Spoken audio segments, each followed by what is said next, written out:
Today, we're going to be taking a look at some of the most relentless FNAF fan games ever made. From non-stop pressure to mechanics that constantly demand your attention, these games barely give you a moment to think before throwing something else your way. Some of these are exhausting in the best way possible, so let's dive into them. What is really the hardest Five Nights at Freddy's game of all time? Hopeless Pursuit? One Night at Frogger's? Who really knows for sure? But I think when people think of that question, they tend to think strictly about max modes, which I think is a little disingenuous. I think there's a big difference between the hardest FNAF game and the hardest max mode. For example, I think FNAF 1 is much harder than FNAF 4, but FNAF 4's max mode is undoubtedly harder than FNAF 1's max mode. So saying FNAF 4 is harder than FNAF 1 just doesn't really make sense. And when you look at challenging FNAF games in that way, which is the most challenging all the way through? I think we all know the one single FNAF game that comes to mind. It needs no introduction,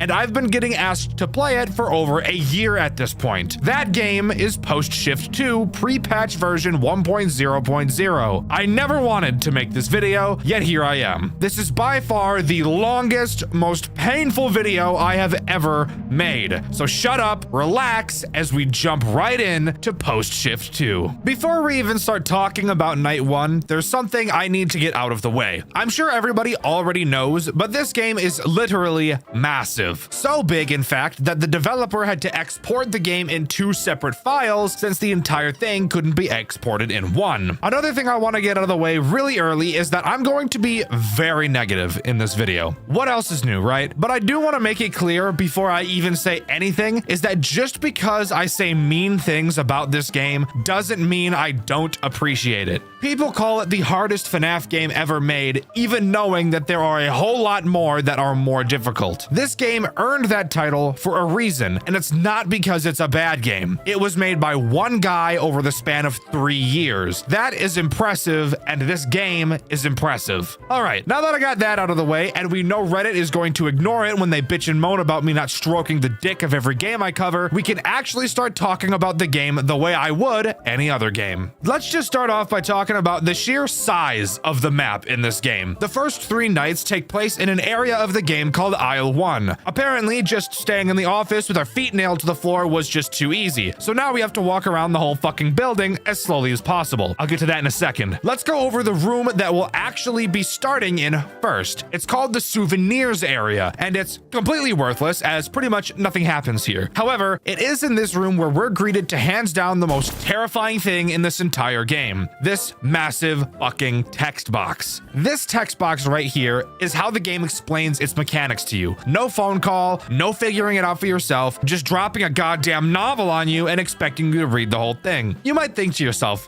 you know, I play a lot of FNAF games. I'm sure I don't actually need to read this. I'm sure I'll be able to figure it out. No, the fuck you won't. This is hands down the most confusing game I've ever played in my entire life. I'm both excited to talk about it and not excited to talk about it because, oh my god, I want to complain, but my poor little fingers are going to kill me since I'm going to be writing this entire video in one sitting, and I quite literally type out every single word that I read in these videos. The only place you can go from this room is the aisle end. Hands down, the most important room throughout this game. This is because it connects directly to 2 other incredibly important rooms, the sanitation room and the construction room. The sanitation room is to the left and the construction room is to the right. It's about right now where I want to talk about the elephant in the room when it comes to talking about moving in this game. That being long as fuck, shit ass, fuck ass animations that play whenever you want to go anywhere. It's almost like every time the player moves, an earthquake that levels a 5 on the Richter scale goes off, causing our player to shake and jolt their head in every possible direction, making me so motion sick I was unable to beat this game myself without throwing up. And no, I'm not joking. This is quite literally the reason I avoided this game for so long, and yes, I seriously didn't beat it because I was getting so sick from these animations. And the best part? These animations take so long to play out, and the map is large so that a majority of the time when you need to respond to something quickly, quickly on the other side of the map, it'll take a solid 30 seconds to do that, making your blood pressure go through the roof every single time. To get to the sanitation room, like I said, you have to go left from the aisle end. However, you don't just have to sit through one movement animation, you actually have to sit through two, because the first room you enter is a filler room and is literally completely fucking useless. Guys, I'm already mad, and we've only just begun. And of course, once you actually get to the sanitation room, you're hit with another text box the size of your mom's ass. Now, getting to the construction room, I'll tell you, is actually pretty funny. Once again, like I've already said, all you have to do is turn right from the aisle end, and this time you don't have to go through a useless room. Once you get to the construction room, you have the option of going into a back room area of the construction room. However, it's useless. So useless, in fact, that the game actually tells you that you should never go there because there's quite literally no point. So like, why the fuck did you even add it, bro? What were you thinking? But even then, we're still not done talking about the map. I'm almost done with the third page of this script, and I haven't even finished talking about the places we can go yet. I get the sneaking suspicion this is going to be a really long one, guys. Buckle up. Going back to the aisle end, we can turn around to enter the temporary aisle. From there, we can move forward into another section of the temporary aisle. And this section, and only this section of the temporary aisle, can we look in between some shelves to see if there are any animatronics getting ready to finger my butt. But I'm going to talk about those characters a bit later. We still have a lot more to talk about first. From there, we can move forward into the promotional area. And finally, from this area, we can turn left and check if any characters are holding the lube in their hands, looking at me up and down and licking their lips and shit. With the building being out of the way now, we have to bring up something very important. That being, how do we actually complete this night? Because unlike most FNAF games, this game decided to be a little bit different in quite literally the worst way possible. In order to complete a night in Post Shift 2, you actually have to do two things. The first is pretty simple, just survive until 6 a.m. However, the next thing you have to do really makes that first task seem pretty pointless. You have to complete 3 different tasks around the building using something you have called a halfless repair drone. And this drone is controlled by our employee maintenance monitor, or EMM as I will be referring to it from now on.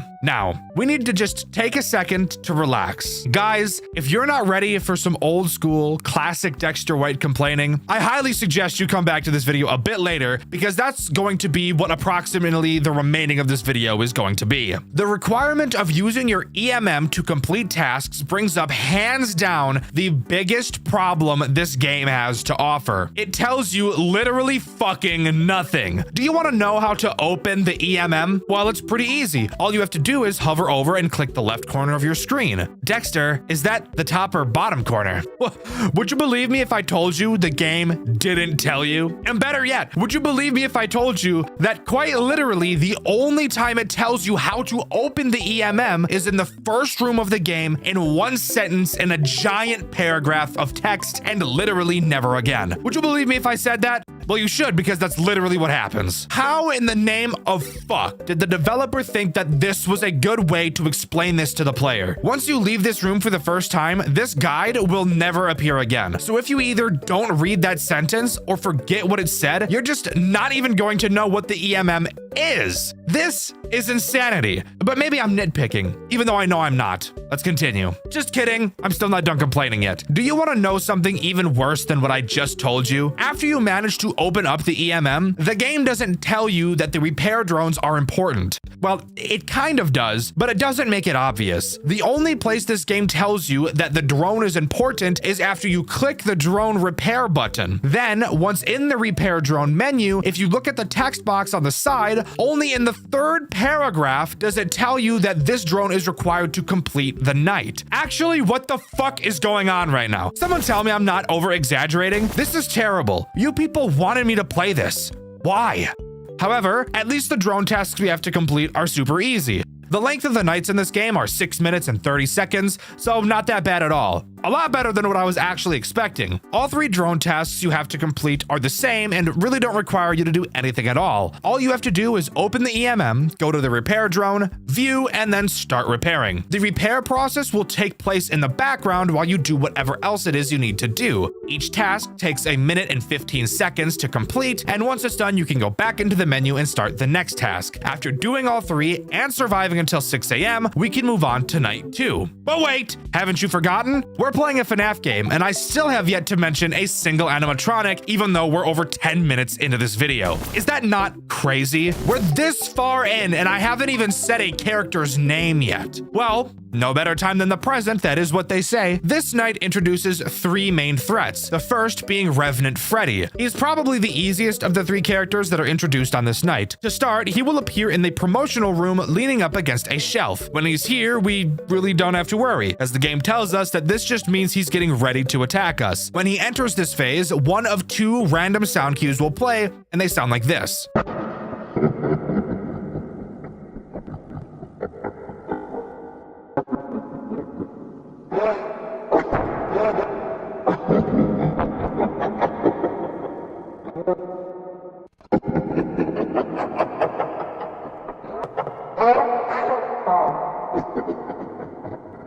Now we get to talk about how stupid the rest of the way Revenant Freddy attacks really is. Once Revenant Freddy decides to attack us, he will move to the other part of the promotional room, that part being that direction I told you that you can turn in a bit earlier. Once Revenant Freddy is here, that means he's about to kill you. However, for some reason, he plays no sound cue when moving into this position. You know, the position he gets into that actually matters. Yeah, you just have to figure that part out by yourself.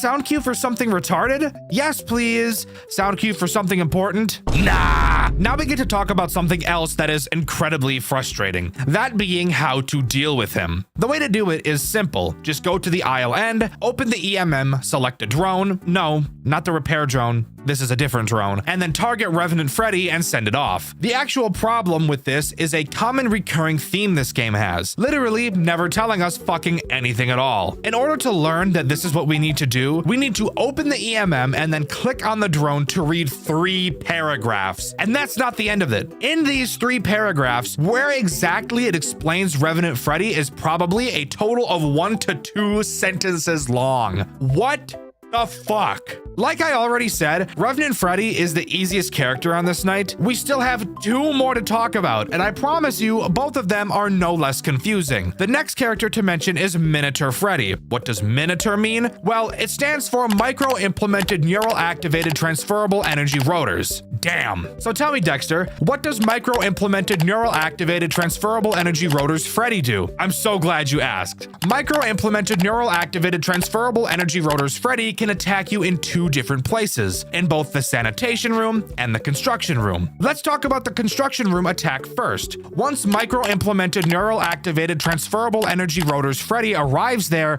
this sound cue will play.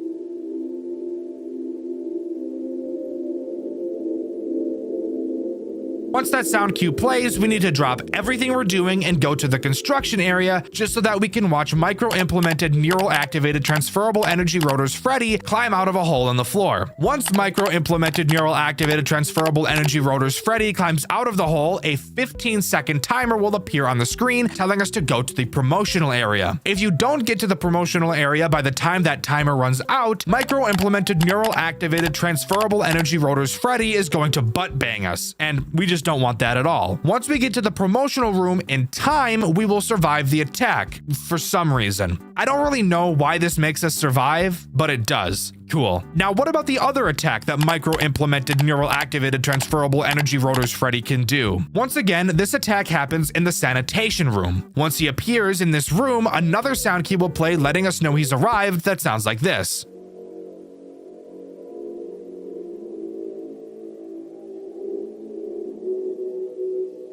Now, this attack is where it gets confusing. By the way, if you couldn't tell, both of the sound cues he plays sound exactly the same. They are slightly different, but I highly doubt you'd be able to tell them apart. Here, let's actually play a game. Now that I've shown you both of the sound cues, let's play one of them and you tell me which one it was.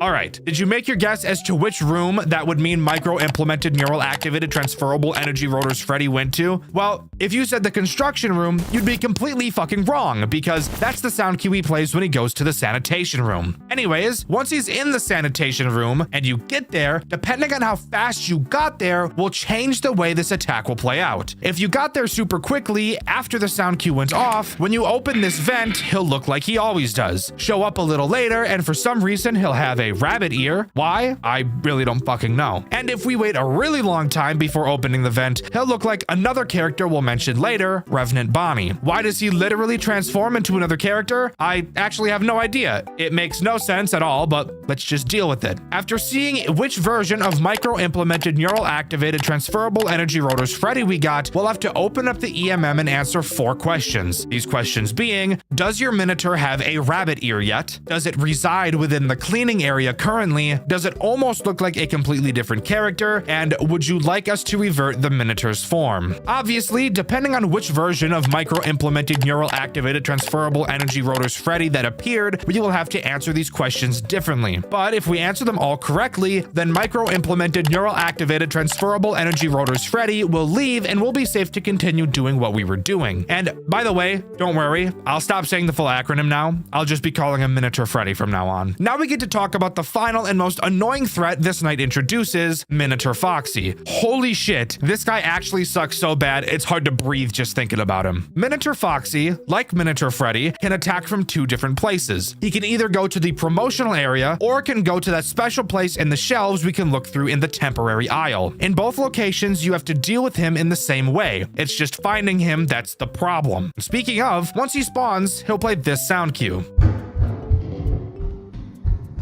Once we find Minotaur Foxy, all we have to do is open up the EMM and select Voice Constructor. From here, we will be given a sentence output. We will have to reconstruct this given sentence using the 12 buttons in the middle of the screen. The sentence we have to reconstruct will be different every attack, and this game insists on making this as difficult as possible. For example, a common phrase you'll see is "to please." However, the button you need to press uses the number 2, while the sentence will always read TWO spelled out.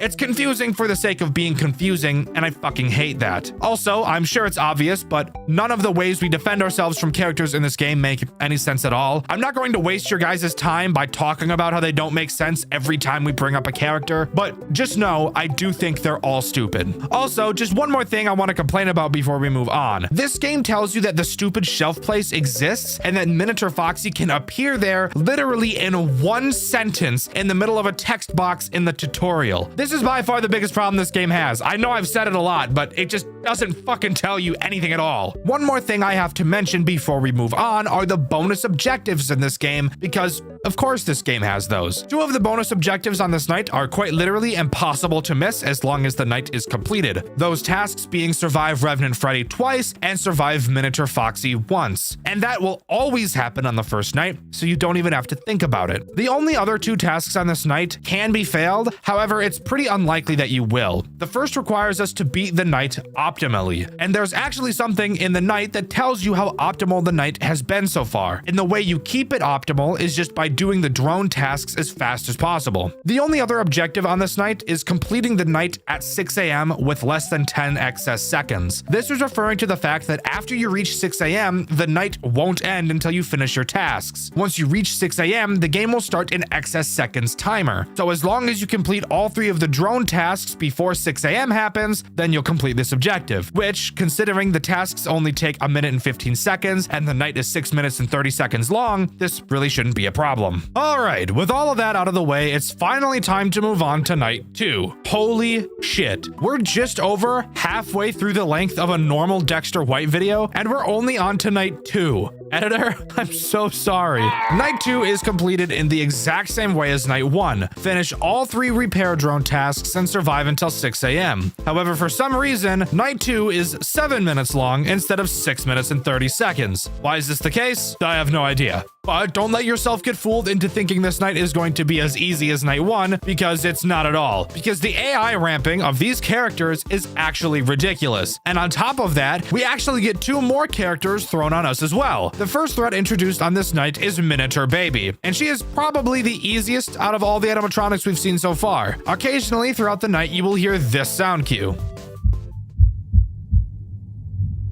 This tells us that Miniature Baby has appeared in the souvenirs area. Yeah, I kind of lied before when I said this room was useless. Miniature Baby is actually the only reason it isn't useless. Something about Miniature Baby is that she is way more forgiving than every other character in this game. Once you hear her sound cue play, you have a good 40 seconds before she actually kills you, giving you plenty of time to check for all other characters before going over to deal with her. The way we deal with her also isn't too hard. Once we see her standing in the corner, all we have to do is open up the EMM and go to the Emotion State tab. Once in this tab, we will press the Run Memories button, and then we can start cycling through Baby's memories. Once we find one that is happy and not depressing, we will have to lock that memory, and that will make Miniature Baby go away. Of course, this game has to follow the pattern of not teaching us a fucking thing, as this game neglects to tell us which of her 10 possible memories are positive. Spoiler alert, only 3 of them are, and this is what they look like. What about these images scream positive? I have no fucking idea, but you're just meant to figure it out, as once again, the game literally doesn't tell you ever. All it does say is that some memories have the possibility of being positive, so it seems that even the dev doesn't know why these would be positive. The only other threat introduced on this night is Revenant Bonnie. Not the weird version of Miniature Freddy we saw earlier, I mean just actually Revenant Bonnie this time. The way you know he's about to attack you is very simple, as not only does a really fucking loud sound cue play, but also a counter will appear in the top corner of the screen. Revenant Bonnie wants to play a game called One-Eyed Seek, which is this game's version of a find them on the camera mechanic, because even though there are no cameras in this game, it somehow still finds a way to make the worst fucking thing in the entire world. Once Revenant Bonnie starts his attack, the counter will randomize a number between 1 and 5. This is how many times you'll need to find Bonnie. So if you get lucky, you may only have to do it once, but if you're me, you'll have to do it 5 times every fucking time. Revenant Bonnie can spawn in 5 different areas at random: the souvenir room, the construction room, the hallway before the sanitation room, the second part of the temporary aisle, and then behind the shelf in the temporary aisle. There's no way for you to know which areas he goes to. You literally just have to guess, which, with how long the movement animations take in this game, I can promise you that Revenant Bonnie will quickly become your least favorite character. There's a reason I chose to put him in the thumbnail over anybody else. I fucking hate him. There is only literally one redeeming quality about Revenant Bonnie, and that's during an attack, he will not appear in the same area twice. Everything else about him is still RNG, and that sucks ass. I should also mention that he can be skipped by using a drone, just like Revenant Freddy. However, this drone has an incredibly small chance of actually working. So I mean, I guess do it while you're passing through looking for him, but you probably won't ever see it work. So let's go over all of the RNG that Revenant Bonnie has. Once he spawns, it's random how many times you'll have to find him. From there, it's random where he'll spawn and when he'll spawn there, so you could have him spawn on opposite sides of the map every single time. And on top of that, the item we can use to skip his attack is also completely random. This is amazing, guys. What a skill-based FNAF game. This is definitely a hard game and not just total RNG. And of course, now we get to start talking about the bonus objectives. The first one to get requires even more RNG, that being luring Revenant Bonnie away with the drone, which I just mentioned is incredibly rare to ever happen. So that's just awesome. The next bonus objective is finding both Revenant Freddy and Miniature Foxy in the promotional area. This is also RNG, since Miniature Foxy only has a 50% chance to appear in the aisle shelf area instead of the promotional area. So yippee, we're gonna be here for the rest of our lives. The last 2 bonus objectives just require us to play like complete dog shit. The first has us complete the night with a lacking efficiency level, meaning that we just need to do the repair tasks really fucking slowly, and the second task being beating the night after we reach 6 a.m. So just let the clock reach 6 a.m. and then finish your last drone task. So these 2 objectives will probably be completed at the same time. Anyways, let's move on to night 3, shall we? The way we beat this night is exactly the same as night 2, so I won't touch on that. But there are another 2 characters added on this night, bringing the total up to 7. Fucking awesome. Love it. The actual threats introduced on this night are Remnant Chica and Remnant Foxy. And before we actually talk about them, I want to bring up something that confused me. For some reason, both Freddy and Bonnie have the name Revenant, while Chica and Foxy use the word Remnant. Why is there this change in their names? I don't have any idea, and from what I read on the wiki, it's not explicitly explained, so we're just gonna ignore it, and if I misspeak for the rest of the video and don't notice, I just don't give a fuck. But if you guys want to have fun, take a shot every time I mess it up. So let's talk about Remnant Chica first, since she's by far the easiest, but that doesn't exactly mean she's easy. And for those of you who have played this game before, you know exactly what I'm I'm talking about. Remnant Chica spawns in the construction room, but in the back area of it. Yeah, you know, that area of the construction room that the game itself told us we should never go to because it's useless. Usually I'm the one lying in these videos, but for some reason the game is the one doing the lying this time. Regardless, when Chica spawns, she will make this sound cue. Lighting alteration detected at construction area. Once we hear this sound cue, all we have to do is go to that corner of the construction room and stare at the hole in the floor until we see a yellow flash, which, yes, by the way, of course it's random how long this will take. Then after we see it, all we have to do is run back to the aisle end and launch a drone to distract her. So she is basically just Revenant Freddy in a different area. The only reason she's more frustrating than Revenant Freddy is because of where she's located. It takes so fucking long to get over there and so fucking long to get back that if literally any other character spawns while you're dealing with her, you are pretty much guaranteed to lose. The only other threat introduced on this night is of course Remnant Foxy, who, would you believe me, also uses that funny little area in the construction room that the game told us itself was fucking useless. Isn't that just revolutionary? I'm gonna make a FNAF game where the phone guy just fucking lies about how to deal with characters. I can just see it now. Five Nights with Dexter, where we have a phone guy tell us to close the door on a character, but what we actually have to do is cup our hands below our bare ass, squat down and take a shit in them, then play patty cake with the animatronic at our door. Except we're not gonna tell the player that's what we actually have to do, and we're just gonna hope that they figure out there's a poop patty cake button that's invisible in the corner of the screen until you hover over it with your mouse. God damn it, I hate this fucking game! Anyways, when Remnant Foxy spawns, he'll play this sound cue. When he does, he'll appear in the hole where Remnant Chica appears. You'll have to go over to him and look at him, then just like Remnant Chica, go deploy a drone for him. However, Remnant Foxy also has another possible way to attack us, and that's by crip walking up to us like some of the pedophiles you see on To Catch a Predator. Seriously, look at this predacious walk he has, and tell me he's not using that hook to reel in some kid's ass on the down low. Anyways, once he does walk up to us, we'll have to open up our light module. This is not inside of our EMM. Instead, it's actually another invisible button that the game basically doesn't tell you about in the bottom right corner of the screen. Once you pull this up, all you have to do is press the 3 buttons on it in order, really slowly, and then Remnant Foxy will go away. Again, why does this work? Ride my dick like a bike, that's why. Anyways, those are the only new threats on this night, which means we're free to move on to the bonus objectives. The first and fourth objectives are pretty easy. The first has us complete the night with optimal efficiency, just like night 1, and the fourth requires us to use the drone to get rid of Remnant Foxy.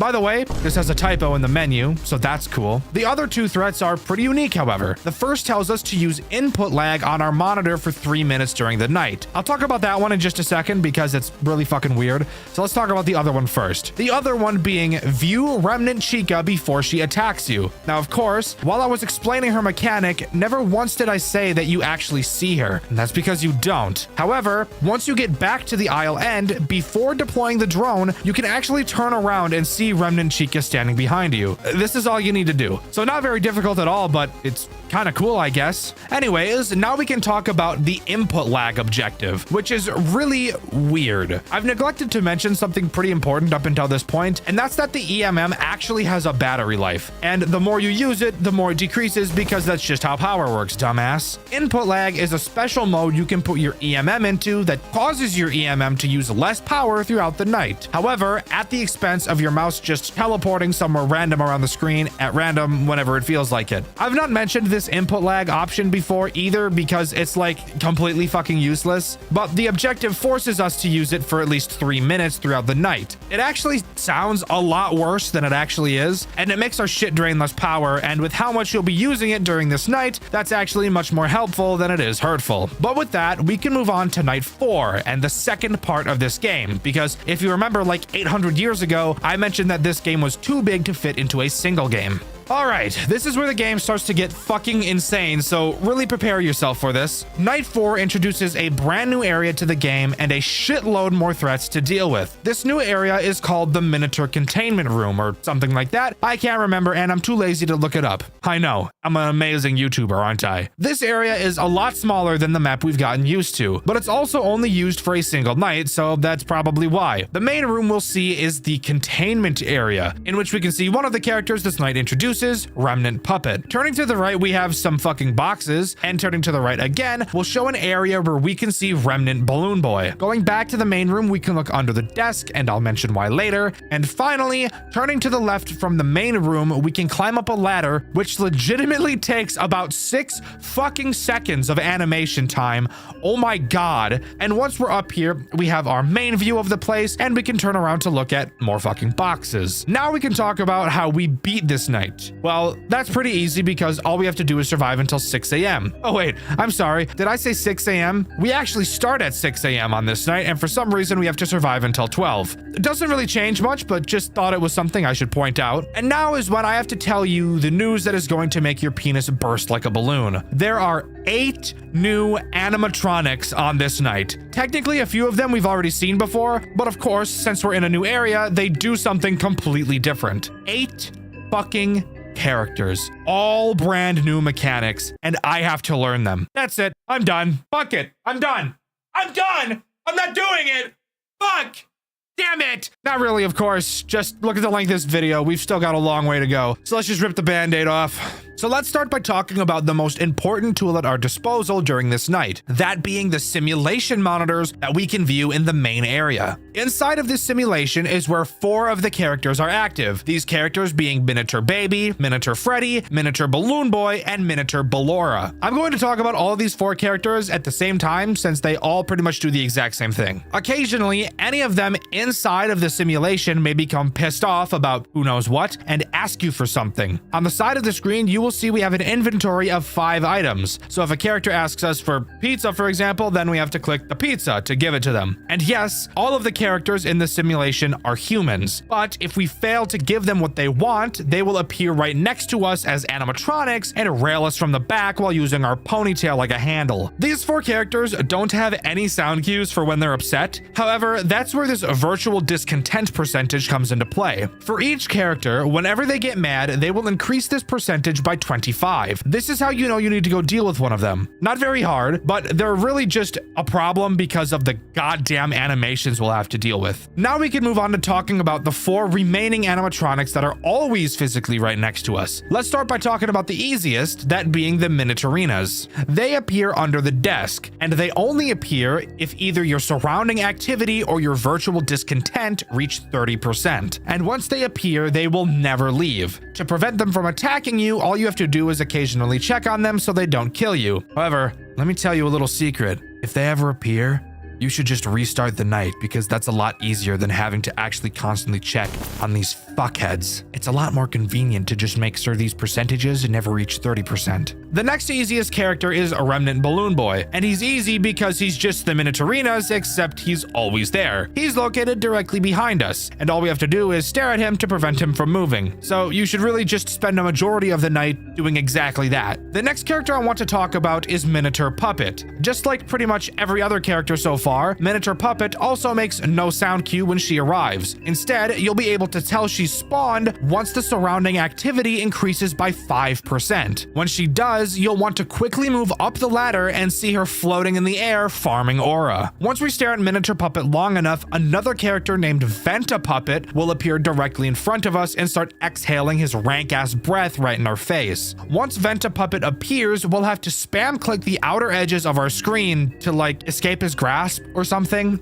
I really don't know. And once we do that enough, both of them will leave and our surrounding activity will return to around 10%. And finally, we only have one more threat to talk about, and that is Remnant Puppet. She is by far the most difficult character on this night, so let's just get her out of the way. She will appear on the main monitor directly in front of us, and using this monitor is how we track her location. In stage 1, the monitor will say observe. In stage 2, she will get closer and the monitor will say its name like vowels when there's an E at the end of the word. What? Am I retarded? Bro, I must be losing it. I've been staring at Google Docs for too long because what the fuck did I just write? However, stage 3 is when things get bad. The monitor will change to say I am above, and it's at this time where we need to click the screen a fuck ton of times until the text Y/N shows up. Multiple times means like fucking 30, by the way, so get ready to break your mouse in half. Once the YN text appears, you have to press Y and then move up to the top area of the map. Then we have to turn around and watch the puppet crawl behind the box back into the 9th circle of hell where it came from. And that's it. I said she was the hardest, but that's really just because of how quickly you have to click about 7 million times. With all of the threats out of the way, we can move on to the bonus objectives. And thankfully, 2 of them are super easy. The first has us escape Venta Puppet, which is literally required to beat the night anyways, so that's cool. And the second is dying to Remnant Puppet, which is also not hard. However, the other 2 objectives on this night are actually pretty fucking hard. The first being getting no errors while doing the simulations. That means you can't mess up and give an unhappy character the wrong item,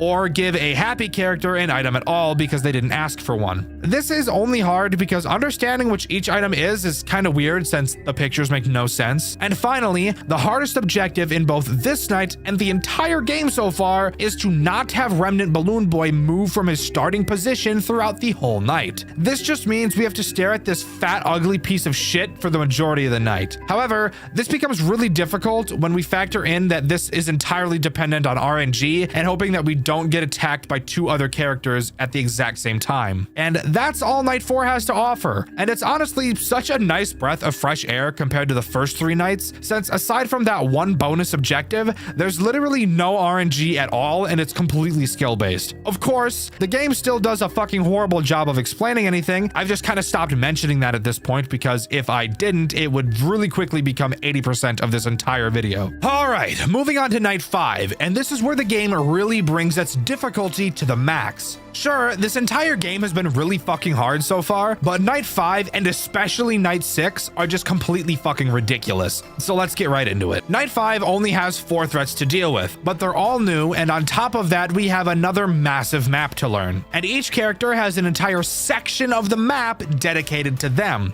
And of course, the game still makes us read a book to understand anything, except the book might as well be in fucking Hebrew because I have no idea what any of it means. The map layout is pretty simple. We have one main hub area, and then in each direction is one of the characters' areas. To the north we have Freddy, to the east we have Chica, to the south is Bonnie, and west is Foxy. And yes, if you were wondering, there are incredibly long hallways leading to each area, and yes, the animations that play between them are long as dick and balls. The way we complete Night 5 is by doing 2 tasks. The first being surviving until 6 a.m., which for some reason takes 8 minutes this time. I don't know why time keeps warping in this game, but it does. And the second is completing something this game calls Insta Orders. What are Insta Orders, I hear you asking? Well, don't ask the game because it does a dog shit, horse shit, human shit job at it. So let me just tell you instead. Now, Insta Orders are really fucking stupid. You can do them throughout the night, but you really shouldn't. The game only needs you to complete 1 to finish the night, but the order has to be completed after you hit 6 a.m. And doing them during the night literally provides you no benefit aside from wasting your time. So just like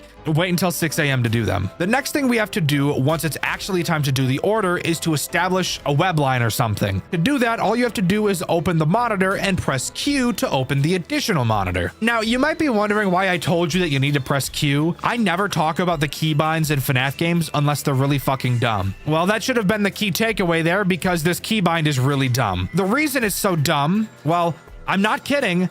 The game quite literally never tells you about the additional monitor. It's not even hidden in some random paragraph. I read all of it. It literally doesn't tell you. You're just supposed to figure it out. Anyways, once you figure that out, open the webline menu and just wait for the connection to be established. The reason we need to do this is because if we don't have a secure webline, then the game can actually give us fake progress on our Insta orders, which would mean that we could think we're making progress when we're just not. So that's fun. Always establish a connection, kids, especially with your runaway deadbeat dad. After we establish the connection, we just press the Insta order button and wait for it to be done. After that, we should complete the night. However, something I should mention about both establishing a connection and completing an order is that the amount of time it takes for these actions to complete are completely fucking random and could take forever if you get really unlucky. And you can't close the monitor while these things are happening. So if an animatronic spawns during it, you will just lose. Amazing. All right, now let's move on to talking about the threats introduced. Keep in mind that each of them are dealt with in a completely different way, and each of them are located in a completely different spot on the map that takes 400 years to get to, and everything is RNG based and sucks dick. Got that? Cool. Let's talk about the first threat, Subject 1 Freddy. You know Freddy will spawn when you hear this sound cue.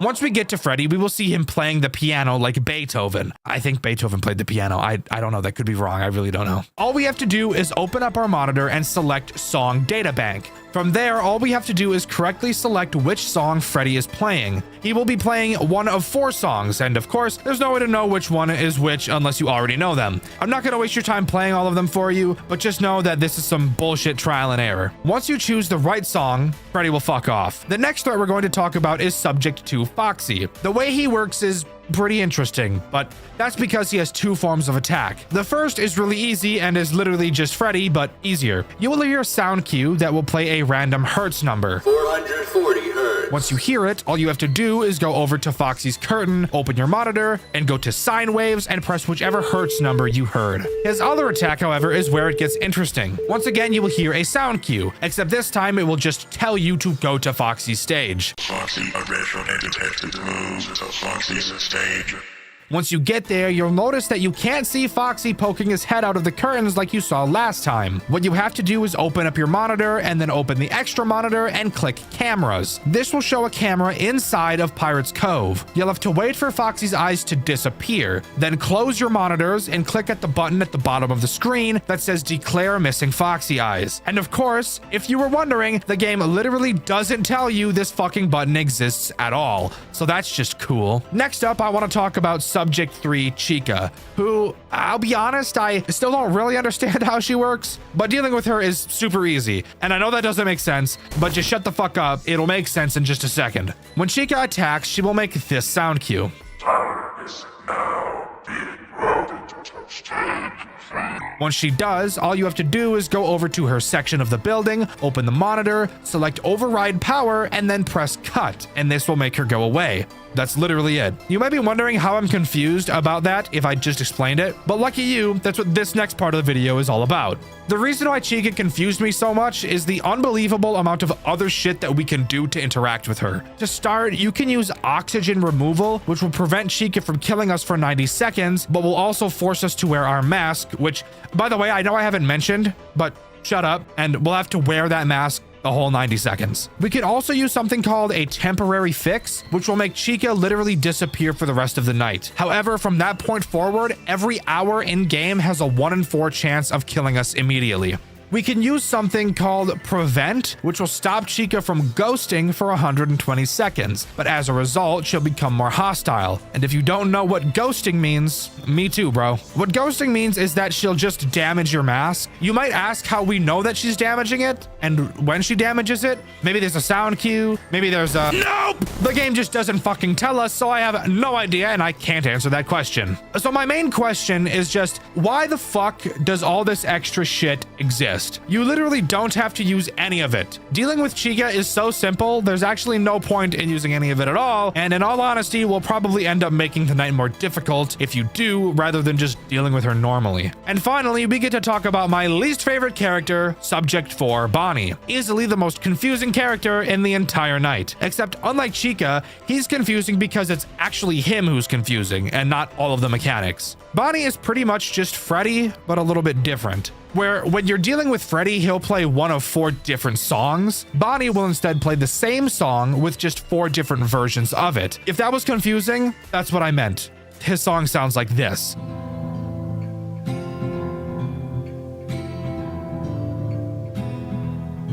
In our monitor, we can see 4 different buttons that relate to the 4 different versions of the song that Bonnie can play. Yes, I want to die. Thank you for asking. These buttons are with drums, without drums, normal pitch, and low pitch. But of course, this game has to make these buttons as confusing as possible and literally have them make no sense at all. Because if we hear the song without drums, instead of pushing the without drums button, we actually have to push the with drums button because fuck you in the face with my fat steamy ball balls. And of course, if we hear the song playing with drums, we have to push without drums. If we hear the song playing in a low pitch, we have to press normal pitch. And would you believe me if I told you that if we hear the song playing in a normal pitch, that we also have to press normal pitch, making the low pitch button literally completely fucking worthless. What the fuck is going on? What could have possibly been going through the dev's mind when creating this aside from black tar heroin? And of course, we don't get to hear the normal version of Bonnie's song at any point. So you just have to guess what the fuck low pitch and with and without drums even sounds like. So more trial and error. Hooray! However, there is one way to prevent Bonnie from being able to attack you by using a deterrent plush. It can only be placed when Bonnie isn't active. And you do this by going up to a stage and just placing it there. This will prevent him from spawning for 30 seconds, and with each subsequent place, it will become less and less effective before it just doesn't work at all. Before we move on, I need to complain about some bullshit that makes my dick hurt. If we look at the top corner of the screen, we'll see 3 percentages. Just ignore oxygen and condition because you're not even going to notice them, I promise. What matters is attention. Attention will increase whenever you do literally anything. Pulling up the monitor, moving around, doesn't matter. It will increase. If at any point this meter reaches 15%, all of the animatronics will become much more aggressive. And with it taking 9 fucking seconds to move between rooms, when they're this aggressive, you're going to lose every single time. And the best part? That is never once explained by the game. It never tells you that reaching 15% is basically a game over. It only tells you to be wary of your attention meter. What kind of fucking tutorial is this? Are you retarded? This is the equivalent of when AAA studios test their games on top of the line equipment and then release a game that nobody can play because they don't have a $12 million supercomputer. God damn it, bro. Just explain shit better, for the love of fuck. Now let's move on to the bonus objectives. 2 of them are pretty damn easy. The first has us encounter Chica while she's ghosting. So just like enter her room a bunch and you'll get it. And the next one is completing the night with optimal mask damage or whatever. Just use the mask as little as possible and don't use it while Chica's ghosting. Pretty easy. The next objective is a little bit harder. That being completing the night without the plushie losing its effectiveness too much. That's referring to the Bonnie plushie, since I haven't mentioned another plushie, you dumbass. You can get away with using the plushie 3 times throughout the night before you lose this objective. So just like only use it 3 times. The final objective is kind of the hardest one, just a little bit different. Something I haven't mentioned during this night are the 2 specials that you can activate on your additional monitor. Both of them can only be used once during the night. And this final objective has us complete the night without using the second life special. The second life special is just a second life. If you die, you'll respawn, but the clock will be set back by a single hour. So not doing that is pretty easy. Just don't do it. I'll mention the other special since we're talking about them, even though they don't affect this objective. It's called silent mode, and it just makes no percentage be added to our attention for 35 seconds. Yeah, always use this one. There's no downside to it. All right, it's time to talk about the single reason why I never wanted to cover this game, Night 6. Night 6 has a whopping 18 fucking animatronics to deal with, and they're all bullshit. And on top of that, the tutorial screen before this night is 5 fucking pages long. Oh my god, I don't want to read all that.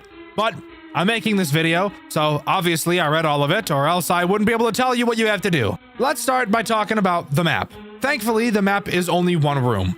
I was thinking it was gonna be fucking massive, but at least that's something I don't have to worry about. The way we complete this night is by surviving until 6 a.m. But that's not it. Even after we get to 6 a.m., we still have to survive another 200 seconds, making this night a total of 12 fucking minutes long. Oh my god, kill me. On top of that, we have to do another insta order, except just like the last one, we can't do it at all until the survival task has been completed.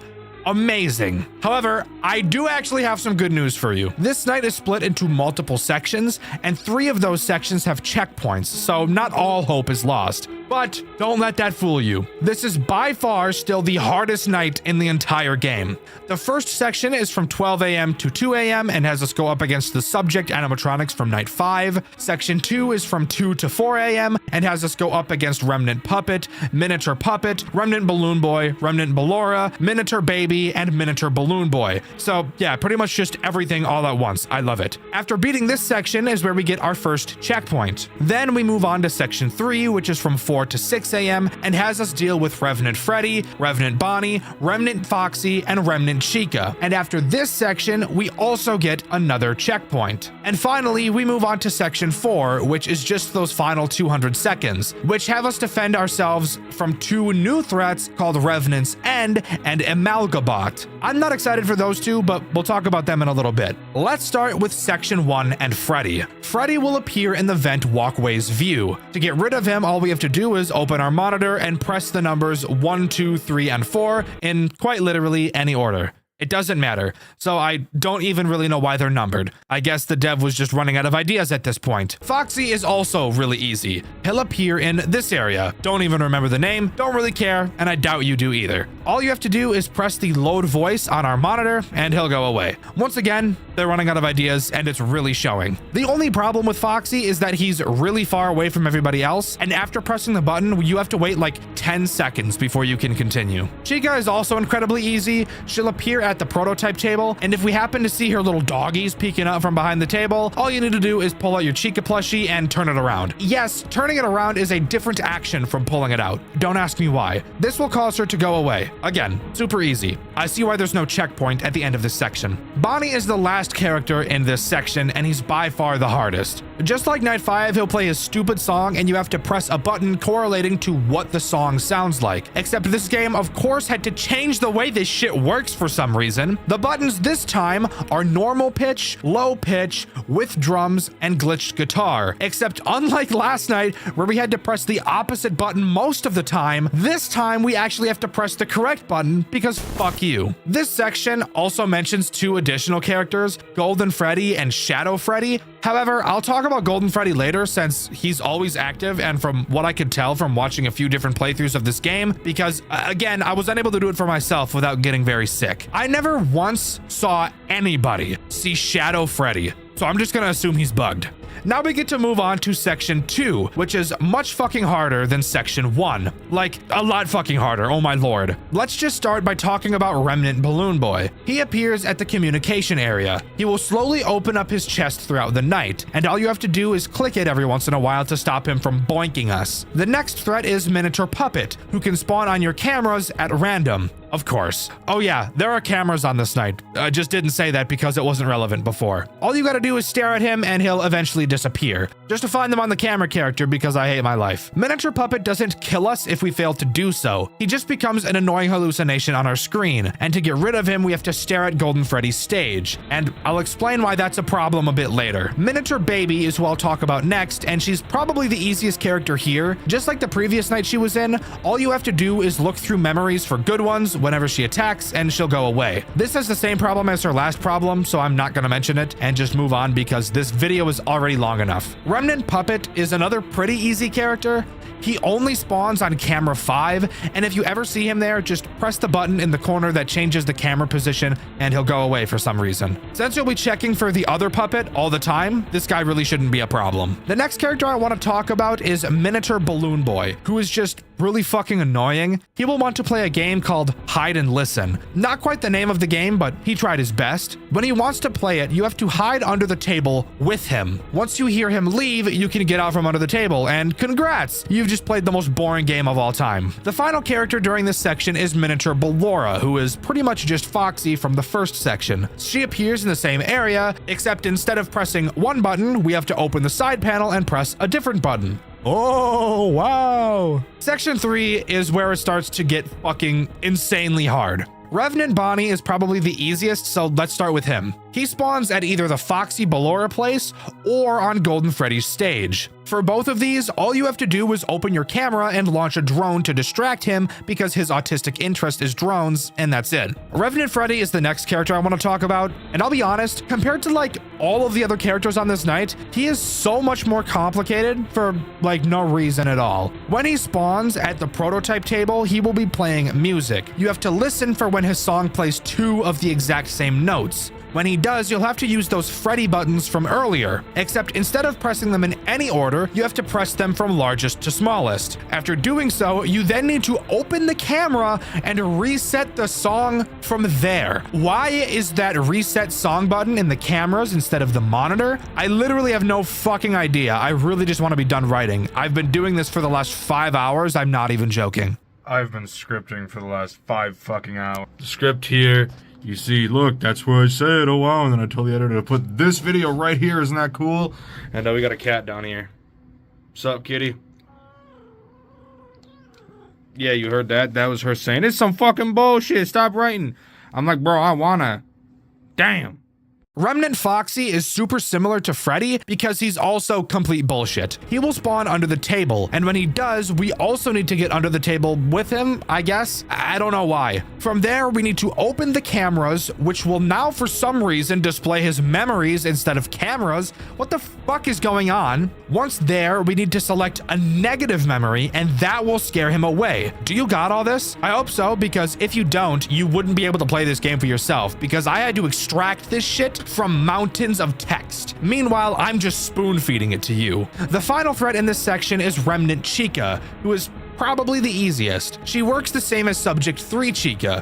When you see her, just show her the plushie and she'll leave. The only actual problem is that you need to be really fucking fast when she spawns. And finally, we can move on to talking about the hardest section throughout this entire night, with the characters Revenant's End and Amalgabot. Let's start by talking about Revenant's End, since he is by far the most difficult and leaves a sour taste in my mouth, and I really just want to forget about him. Revenant's End has 3 different ways to attack us, all with different ways of dealing with him. The first place he can attack is in an elevator I've just not mentioned so far. When you get to the elevator, you can open the doors to see if he's there. If he's not, you'll see 2 plushies. If you actually do see him, you'll have to close the doors, wait 3 seconds, and then reopen them. Repeat this until you see him standing up, and then you can walk away. The other 2 ways he can attack are pretty much the same. The first has him spawn near Golden Freddy. We need to turn to the vent view of Golden Freddy's stage and play a voice lure from the monitor to lure him away. Once he's there, we get rid of him in the exact same way that we get rid of him in the third way. And the third way is having him just spawn next to the vents themselves. When he does, 4 buttons will appear in the corners of your screen, and you need to press them in a Z pattern to close a mask over your face, which will scare him away. Amalgabot also has 3 different ways to attack, and from what I could tell, he always seems to attack right after Revenant's End. The first attack is really easy. He spawns by the communications post, and all you have to do is put your mask on, and it'll scare him away for some reason. The second way he attacks makes me want to kill myself. He'll spawn at the table, and we'll have to open up our cameras and search them until we find a stop music button that appears on one of them at random. I'm sure you can tell why I don't like this attack. We have to spam click this button until it disappears, which, yes, by the way, is entirely luck-based, and then he'll go away. His final attack is pretty much exactly the fucking same. He'll spawn under the table, and we have to go under there with him. From there, we have to open the cameras and find another randomly spawning button and click it, and he'll go away. Great. More RNG. Love it. And of course, now is the time that I should talk about Golden Freddy, who has been attacking us this entire time. He is obviously on his stage, and every once in a while his music will become unstable. When that happens, we just have to go over to his speakers and decrease the volume, and you're done. If you were expecting him to be super ass and insanely interesting, you're probably disappointed, because that's literally it. You might be thinking that all that's left to be talked about is the bonus objectives, but you'd be wrong, because there's actually a fuck ton more during this night that the game quite literally never fucking mentions. To start, let's talk about the metric shitload of fuck in the top corner of the screen. Attention, oxygen, and condition are exactly the same as in Night 5, so we'll just skip those. The first real mechanic is power. It constantly goes down no matter what you do, but if you go to the communication table, you can increase it by 10% just by pressing a button and waiting. The next one is radiation exposure, which I've literally never seen anybody increase no matter what they've done, so I really don't know what to say about that. And once again, the game doesn't tell you either. And the final one is health, which will only ever decrease when Minotaur Puppet is doing her hallucination thing. That's why I don't like her, by the way. I could have said that when I was talking about her, but fuck you. Also inside of our monitor, we have 3 repair buttons that do literally nothing and 2 specials. One that gives us unlimited power for 30 seconds and another that does the silent mode thing for 35 seconds again. So yeah, just use them both because they're good. Okay, I kind of lied about the repair buttons being useless. Repair leaks is actually useful. Occasionally at random, a gas leak will happen to drain our oxygen and kill us. So use this button to fix it. That's it. The other 2 are actually useless though. There is still a lot more shit, honestly. Like probably another 20 minutes of shit to mention. I'm not even kidding. Like this weird virus thing near the Foxy area. But I seriously just want to be done talking about this game. And in all honesty, these extra things really aren't interesting or impactful at all. Finally, we can talk about the bonus objectives, which aren't really that bad, except 2 of them, which actually do suck dick and balls. The 2 easy ones are beating the night without any specials. You don't really need the specials to beat the night, so that's not really that big of a problem. And the other is to beat the night without passing 10% radiation. Again, I've never seen anybody get any radiation, so that also isn't really a problem. The bonuses that actually get hard start with beating the night without reaching 22% attention. With how much shit you have to do to complete this night, it's obviously going to be hard as shit. And the final bonus objective is by far the hardest and brings up another character I've mentioned twice during this night already. That being completing the night without going below 80% health. Basically, that just means you can never be attacked by Minotaur Puppet, since if she becomes a hallucination, it is literally impossible to not go below 80% health. This is why I told you guys to really make sure you're focusing on her, because otherwise you won't be able to get this objective. But that's way fucking easier said than done, since the second section where Minotaur Puppet is present probably has the most shit to do out of any other section. So you're pretty much going to get no time to actually check for her. So have fun. I know I wouldn't. And yes, before you guys say anything, I know that this game has a fuck ton more shit to do in the post game, with a lot harder nights filled with a bunch more bullshit that will make me want to cry. But this video is already so fucking long, and I've been scripting for no joke the last 7 hours straight. Yeah, when I told you I was done with 5 hours of scripting like 10 minutes ago, it actually took me 2 more hours to script from that point to this point. There was that much shit to look up. I need to be done. Plus, I don't want to hand my editor a long as fuck video. He's already going to hate me for what we have already. But if you really want to see me cover the rest of this game, which I promise will be another very fucking long video, probably the same length of this video, if not longer, then let me know in the comments below, and if this video gets enough views, then I'll gladly do it. But that's the main game of Post Shift 2 and what it has to offer. This game has the reputation of being the hardest FNAF game ever made, and while that's obviously literally not true, I can totally understand why people feel this way. It isn't just a max mode that's hard. It's literally the entire game, the whole way through. While I think this game is actually really cool as a concept, especially with all the post game and bonus objectives, which is the type of stuff I eat up, I can totally understand why this game has left such a massive mark on the community. Asset dumping. The art of using random art from around the internet as all of your assets in a game, seen with games like Getting Over It, Yandere Simulator, and plenty more. Five Nights at Freddy's games have their fair share of asset dumping as well. Five Nights at Wario's, One Night at Chica's Magic Rainbow, and of course, the very popular One Night at Frogger's. Usually seen as a very lazy way of creating art for your game, mainly because the creator isn't actually creating any art at all, but not all asset dumps are bad, and in its own way, they're an art form themselves, if you can build your environments properly. The game we'll be covering today is an asset dump fan game, and it's honestly become my favorite I've ever played. Today, we'll be talking about Late Shift at Nintendo World, the most stressful FNAF game I've ever played. Strap in, because I promise you, despite what it looks like, there's so much to talk about. So let's drag our balls into Night 1. Night 1, where it all begins, and where you might already become overwhelmed by the amount of possible things this game is about to throw at you. To start, I love the visual style of this game. While yes, it is just the typical asset dump, there are so many references stuffed into this game, it's amazing. And on top of that, the space in each room and camera is filled up so nicely. It's cluttered, but not so much so to the point that my eyes melt out of my skull. Anyways, Before we start talking about the whopping 3 threats this night introduces, let's talk about the tools at our disposal and the locations we can travel to. Locations? What does that mean, Dexter? Well, a location is a place you can go, you fucking moron. The first location is obviously your office. You'll see you have a large hallway in front of you and, of course, your cameras. Your cameras are pretty basic, except for the fact that they're dark as fuck. So we've been equipped with a camera flashlight. The way this flashlight works really makes me want to smother an owl. Every time you use it, only certain cameras will be lit up, since some cameras are outside where the flashlight doesn't reach. The camera light will only stay on for so long before shutting off, and making you wait for a cooldown to be able to turn it on again. Thankfully, the cameras aren't completely pitch black, so my balls get to stay attached to my body for another day.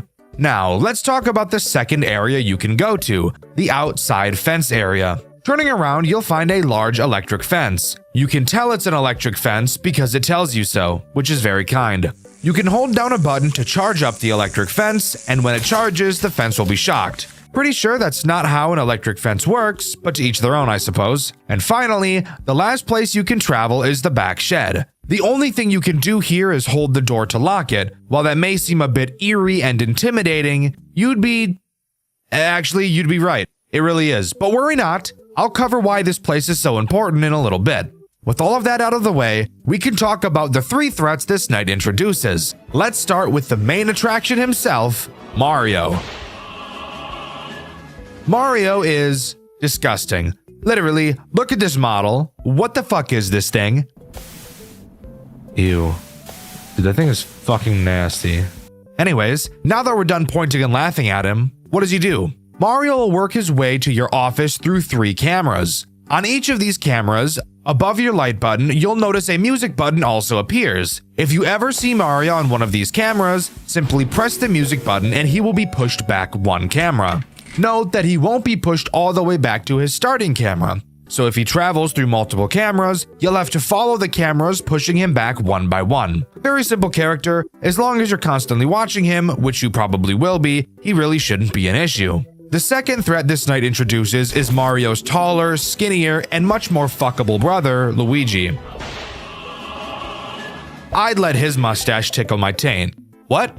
Anyways, Luigi makes use of that spooky little back shed we were talking about earlier. Luigi will appear on camera 9, which connects directly to the hallway in front of your office. You will need to constantly watch camera 9 for when Luigi appears, and once he disappears from camera 9, then you will know he's in your hallway. Something else you'll notice is that you'll never actually see Luigi in your hallway, and there's no camera for the hallway either, and he won't actually appear in the office as well. So you really need to be paying attention. Once you know that Luigi is in your hallway, you will need to hop bottom to the back shed and hold the door locked. Luigi will peer in at you, meaning he was following your big fat juicy bouncing jiggling ass all the way over here. Once Luigi leaves the window of the shed, you're free to go back to the office. Luigi brings up a great synergy with Mario. Both requiring plenty of attention on the cameras really goes to make these two a dangerous combo, and I really don't want to be stuffed by 2 Italian sausages. I also wouldn't want to eat a sausage anyways. Oh! Oh! Whoa. Whoa. Whoa. That's cool. That's cool. I do like that. That is pretty fucking cool. I do like that. This game's gonna get fucking hard, isn't it, dude? The final threat this night introduces is Pikachu.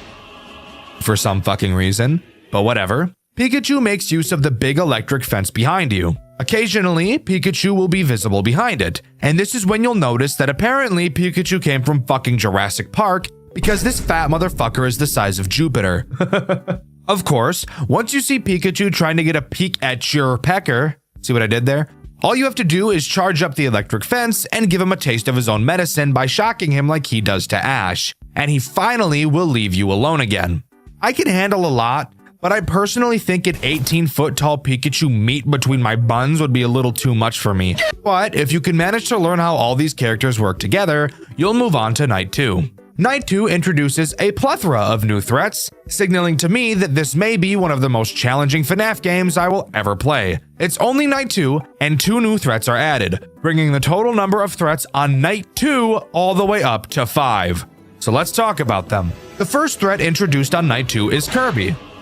I love Kirby. Kirby would never hurt me. That's a lie. This Kirby certainly would. On both your boiler room camera and back room camera, you will see 2 heat symbols have appeared. Kirby will attempt to get into your office via either of these 2 vents. So hooray! We have 2 more mandatory cameras that require our attention.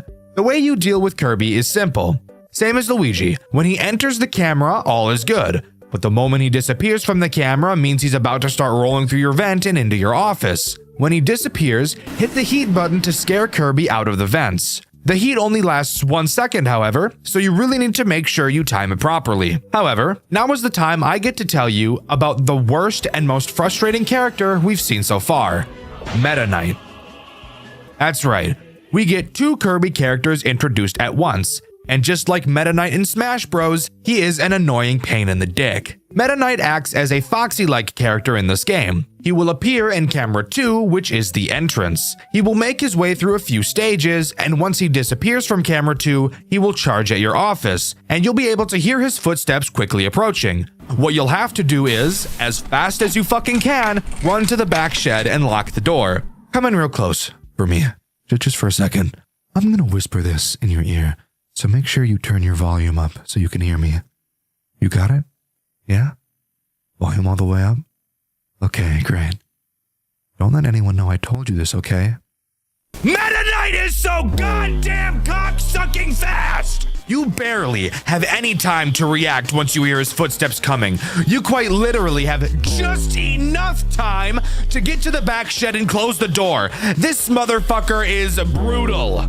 But Dexter, you're supposed to watch him in camera 2, and once he leaves, then you go to the shed. Sounds pretty easy to me. Shut the fuck up! While yes, it's true that once he leaves camera 2, he will charge at you, watching him really doesn't even fucking matter. Because the moment he leaves 2, the sound cue of him running starts playing. So you might as well just wait for the fucking sound cue, since watching him will only waste the precious time you need to focus on the other characters that actually do give you the time of day to deal with them. And if that wasn't bad enough, Meta Knight is in the entrance, an outdoor camera, which means not only is it dark as fuck, but your fucking camera light doesn't work on that camera anyways! So you have to rely on the fucking lightning to be able to see jack dick from that camera. But the lightning is not consistent at all. It's completely random, and it only lights up outside cameras for, oh, I don't know, maybe less than a fucking second. So if you want to check the entrance, you either have to just fucking sit there and wait for the lightning to show up, which could take several seconds that you need to be using to check on the other characters, or you could wait to hear the lightning and try to quickly flip to camera 2 to check on this annoying fucker. Both options suck dick, so I guess pick your fucking poison. But if you can tighten your sphincter and listen closely and have reflexes like a god for long enough, Meta Knight will fold, you will complete night 2, and we can begrudgingly move on to night 3, where I can only hope to God that 3 more characters aren't introduced. Night 3, here we are. Let me tell you guys, this night does nothing to help with my crippling mental state. Because let me tell you, this night is hard. Like, really fucking hard. Let's talk about the threats introduced and why this night is so ass. This night only introduces 2 threats. However, one of them is easily the most infuriating character in this entire game. So let's talk about the one that doesn't make me want to stick my willy in a pencil sharpener first. Link.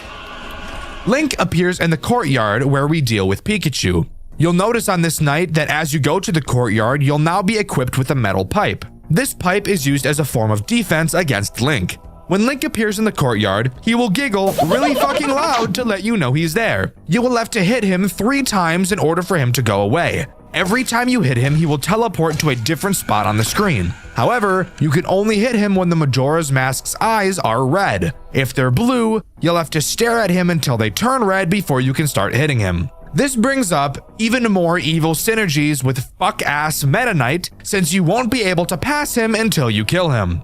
Bro, he won't die. What? He wouldn't die. The Majora's Mask guy wouldn't die. And Meta Knight was coming.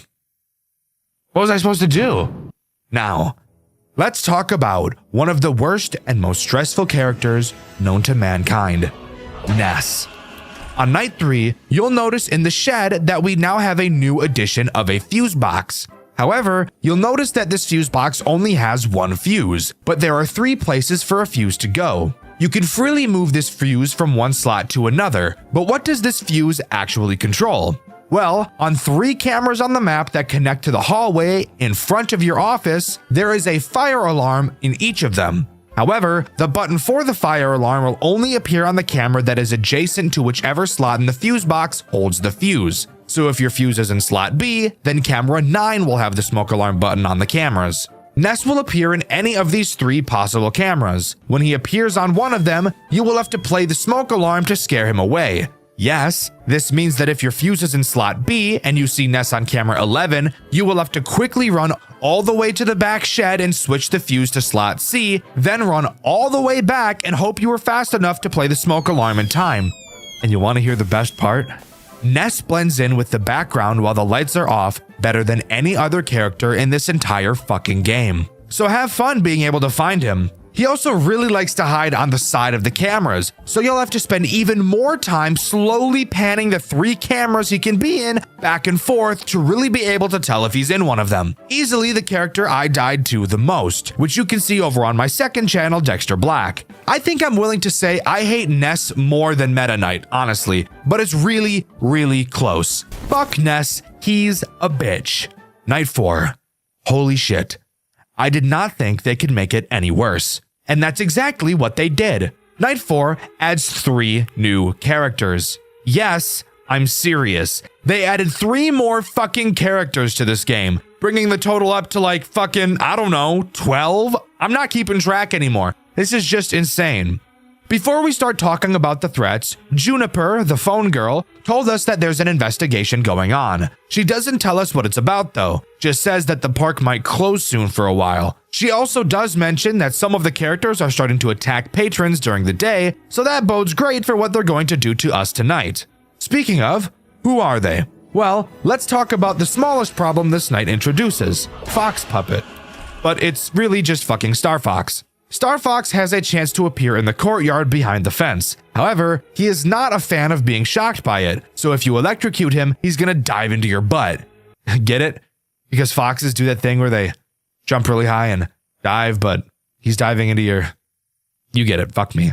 When he's at your fence, all you have to do is spam your flashlight at him and he'll go away. Really not a big deal at all, and honestly, the amount of time you have to flash him is pretty forgiving. And you can even go to the back shed while he's standing there if you really want to, so in all honesty, he's not that bad. However, the next fuckhead we'll have to talk about is a pain in the dick, Captain Olimar.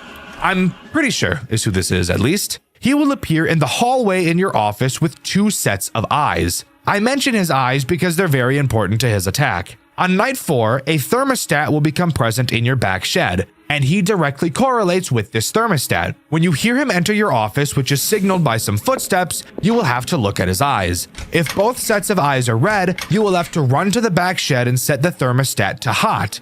If they're both blue, set it to cold, and if one set is blue and the other set are red, then set the thermostat to mixed. After a few seconds, Olimar should go away. I don't think I need to explain why this is so horseshit to deal with, especially considering the amount of characters that require so much attention, so I'm not even gonna bring it up. Just know that I'm on the verge of peeling my foreskin like a banana. The final threat this night introduces, which yes, in case you forgot, there is still another threat to throw on top of all this bullshit, is Samus. Samus will enter your office through your hallway on either side. The cameras in which she will try to enter from will now be equipped with a lock button. They're not toggleable and must be held to hold the gutters shut. When you see Samus in either of these cameras, simply hold the lock button shut for a few seconds and she'll run away. Ironically enough, even with all of these threats active, Ness is still the character that has caused me the most suffering throughout this game. He is easily the most frustrating threat of all time. I've also died to Luigi a decent handful of times at this point, just because of how easy it is to forget about him. There is surely no way this game can get any harder. Right? It got harder, so let's talk about it. The phone call from Juniper on this night has her talking about how I shouldn't come to work tomorrow and that I'm stupid for clocking in today. That we agree on. I'm not really sure why I'm here. Apparently things are getting super dangerous, so that's awesome. There's a new threat on this night who doesn't like bright lights, so Juniper said she's changed out our camera lights. Great! Hopefully they're better now. They're worse. Oh, so very worse than they were before. Now, instead of having the brightness on the cameras for a few seconds and having a long recharge time, we now have less than a second flash of light and we get a faster recharge time. This is worse in every single conceivable way possible. Dude, this new flashlight thing, fuck this. Oh my god. What is this guy gonna look like, dude? Fuck me. I personally think that a great deal of this game's difficulty comes from it being difficult to see and track the characters. I'm not saying that's a bad thing, by the way. I know the retards over on Reddit like to misconstrue every single point I've ever made. No, I think it's cool that finding the characters is a challenge. However, now only having this small flash of light makes it so fucking much more AIDS-ridden to be able to do so. So, why on earth was our camera light downgraded this badly? Well, to deal with the one new threat this night introduces. Mario. Dexter? Mario was already introduced on night 1. Did you already forget? No, dear viewer. I did not forget that. There are just 2 fucking Marios now. Why not? Fuck it, right? Why not add another existing Nintendo character? Why Mario again? I have no fucking idea. I don't really understand the thought process here, but we're just gonna shut our fucking mouths and roll with it. This Mario is easily the most stress-inducing character we've seen so far. More stressful than Ness, more stressful than Meta Knight. Occasionally, throughout this night, you'll hear Mario say, Wahoo. And that just means bad news for you.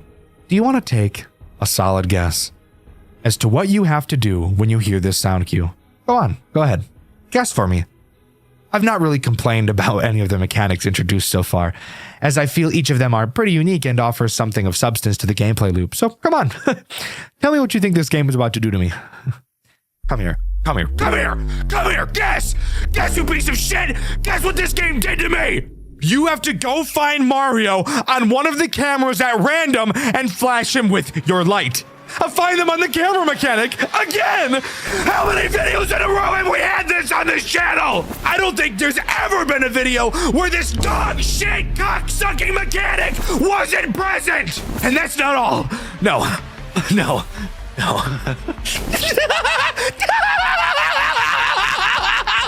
Not only do you have to find him on a random camera that he teleports to once, no. You have to find him on a random camera that he teleports to 3 times in a fucking row! Are you kidding me? Most characters in this game only have you deal with them once or twice throughout the night. Mario?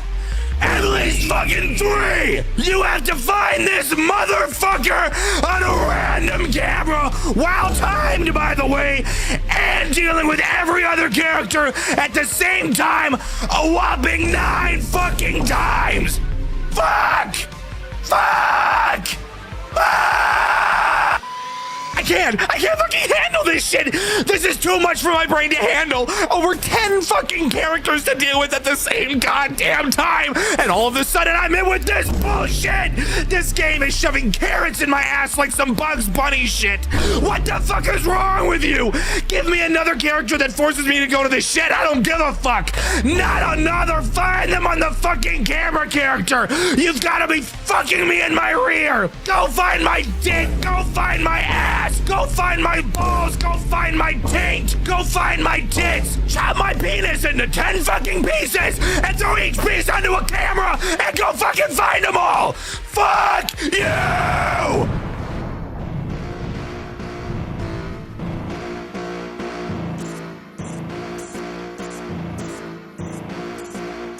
Nintendo, no, you ain't gonna stop me when I get it going. I ain't gonna slow, no, curtains ain't closing. Pouring all the salt, keep the insults flowing. Let up all the incense, come before the storm. Gather in the Smash Bros army like a swarm. Find them on the cameras, nothing but the norm. Cause another crash out, dog, I'm getting bored. Said, dog, I'm getting bored with you. I'm warning you, you don't really wanna start another war, do you? I don't know who's been around here misinforming you. When you fuck with Dexter, what the horn's pouring at you. Up first, Mario is on the chopping block. The fat fuck plumber getting nothing on his cock. His bitch is locked up with a lizard, dropping cheeks on his rock hard fucking penis round the clock. God damn, it's fucking embarrassing. Her hair's in a bun and he's burying himself in her and she's having fun and he's getting his cum and her, sending videos of him fucking her. Check your messages and see. I'll get her home when I'm done with her. Casey He's with him too, Luigi don't know the truth. He's staring at the video, skin white like King Boo. Does he dare to check another? No, it ain't true. Check your Snapchat, bro, she's saying he's bigger than you. Damn! I duh, bitch, I've been locked in. On like Samus and that other bitch, Mega Man. Link on my shit, I could knock you with both hands. Make your head spin, do a dance on your can. Pikachu, flash a light at Pikachu. You behind the fence, I charge it up and thunderbolt you. Now you fried up, but we still got another hoe to boot. Star Fox turn, flash, epilepsy. Ooh! You get a seizure, Kirby in my heater. Blast his ass into the fucking ether. Samus back, her ass so fat I need her. Call her lowest way, she grip my Peter.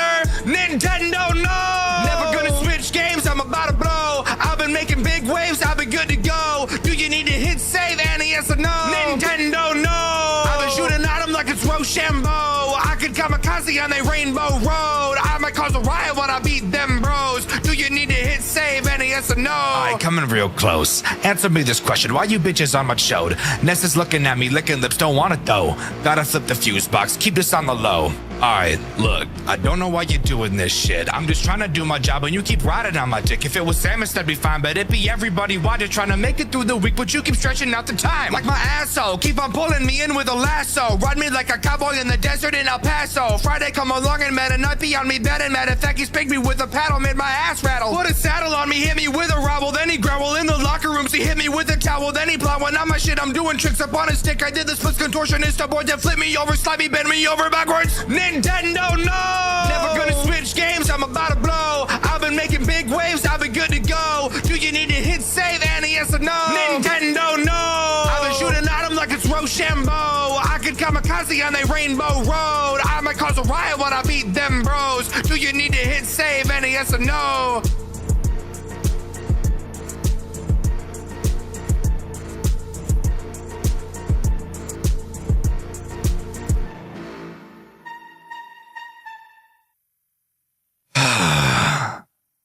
Well, glad I got all that out of my system.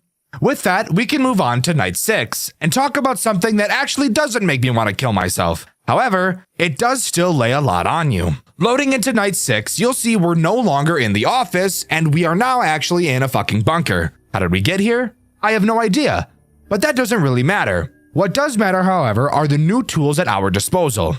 However, me explaining all of them to you right now will not be very helpful. So I'll quickly explain the general tools, and then we'll talk about the character-specific ones as we learn about said characters. Obviously, we have our cameras, pretty self-explanatory. We also have 3 entrances to our office, the big hallway right in front of us, and 2 doors to our left and right. These doors can be closed remotely through the cameras, but you have to slowly charge them up before they can close, and only one can be closed at a time. Also, at any time we'd like, we can cut the power to our office and be left in complete darkness with our thoughts, like me late at night questioning what I'm even doing anymore. But this isn't a therapy session, so let's continue. What about the threats introduced on this night? Given the fact we're in a different location, it has to be different characters, right? Well, that would actually be correct. However, one of the characters is a repeat. Remember that one Mario that I really didn't like from night 5? I know I was pretty subtle about it. Well, it appears he followed us down here. However, he is incredibly easy to deal with this time around. He'll wander around the cameras and eventually find his way into your office. Once he stands in front of you, menacingly, all you have to do is whip out your fucking baton like my Willy and tase him in the balls. I'm not kidding. This is fucking awesome and is just what I need after dealing with the bullshit he put me through on night 5. The next threat introduced on this night is Mega Man. He is also pretty simple. He will try to enter your office through your left or right door. When you see him in that door's respective camera, simply charge up that door and seal it shut. Once he bangs on it, you're free to open the door again. Next, we've got to talk about the Villager. She confused me quite a bit during my playthrough, which you can see over on my second channel, Dexter Black. She will enter your office through any of the 3 possible entrances. Her rules state that once she enters your office, shut the lights off until you hear her run away. So tell me, what do you think that means?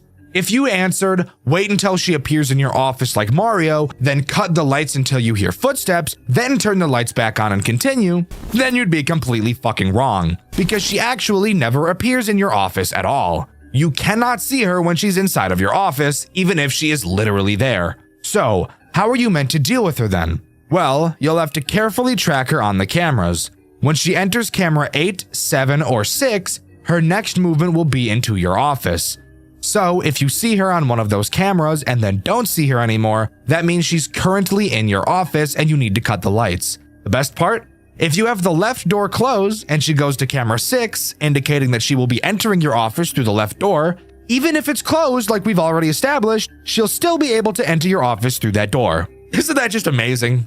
Anyways, I could point out the nuances all day long, but that's not what you're here for. The final threat introduced on this night is Andros, a character I've legitimately never seen before in my entire life. I've been able to recognize each character so far, even if I haven't played the game they were from, like Star Fox, for example. But Andros?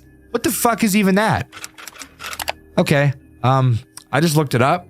It's the main antagonist of Star Fox. Crazy coincidence that I just mentioned Star Fox and that I've never played it. That would make sense as to why I didn't know who this was then. Anyways, what does he actually do? Well, in my opinion, he is the most annoying character on this night. He is completely invisible on the cameras, and if he ever gets into your office, you die.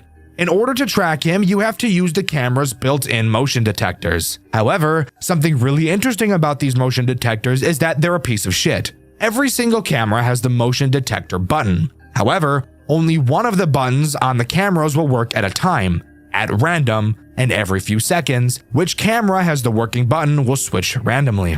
Meaning that, even though there's no character on this night that has a find them on the camera mechanic, these fucked up, morbid devs somehow find a way to work that bullshit into the fucking UI! What the fuck are you doing to me? I need to relax. I can't scream anymore. Breathe. How do we deal with Andros? Well, when he is on either camera 8, 7, or 6, you will have to use your heater on whichever camera he's on. Using the UI on the cameras, you can select which camera the heater targets and then blast heat into said camera remotely. Doing so will scare Andros away. Now, that's all of the characters this night introduces. However, there's still one more very important thing I've neglected to mention. Unlike every other night present in this game, Night 6 has a task-based completion system rather than a survival-based one. So that bodes the question, what is the task we have to complete? Well, on the computer at your desk, there are 5 important files we have to decrypt and extract onto our USB drive. The way we decrypt them is simple. Several strings of 4-digit number codes will appear on the monitor, and all we have to do is type them in. Type in several 4-string digit codes without messing up in a row, and trust me, it'll feel like you'll have to do this a billion fucking times, and you'll download one of the files. Do this for all 5 files, and the night is over. This task being added to this night easily makes it the most stressful mechanic this game has ever introduced. I was not expecting something like this from this game, and I honestly wasn't expecting a crazy final night like this in general. I'm all for it. Overall, I do still think Night 5 was harder than this night, but this was definitely a nice change of pace. After completing the night, we take our USB, run out of the bunker and into the parking lot, and drive off to the police station to show them our evidence. Looking back, we notice Mario followed us out and was left standing in the parking lot. We almost didn't make it out alive. It's revealed that our name isn't really Terrence, and we've secretly been an undercover investigator this entire time. The police raided Nintendo World and arrested the CEO, Leonard. Everything we mentioned in our report was found, except for one single thing: Mario himself. The only thing that was left to even prove he was present was his hat. Not knowing his whereabouts now, late shift at Nintendo World comes to a close. Kind of. There's actually a fuck ton more this game has to offer in the form of post-game content and challenges, with a whopping 12 additional characters for us to unlock and fuck around with. There's 9 other ones? There's 12 more? At the time of writing, I have no idea how these characters are achieved except for one. In the challenges menu, 2 fun challenges are present, and when I say fun, I really just mean ass. The first is blind mode, which will cause a constant blizzard to be present during the nights, making it harder to see in your office and in the courtyard.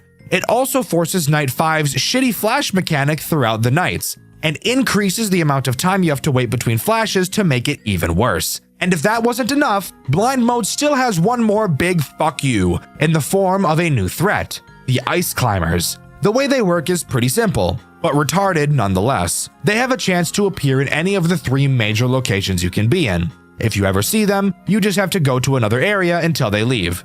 I can't describe how terrible that sounds. Again, at the time of writing this, I have no plans to attempt this challenge, nor any of the custom night modes, which I assume will unlock the remaining characters. I do have the thought of attempting these on stream in the coming weeks, so let me know if that's something you'd be interested in seeing me doing and covering. Overall, I think Late Shift at Nintendo World is actually amazing. While I did find a lot of the characters annoying and stressful, the overall gameplay loop is very satisfying to nail down and will leave you feeling like a badass as you complete it.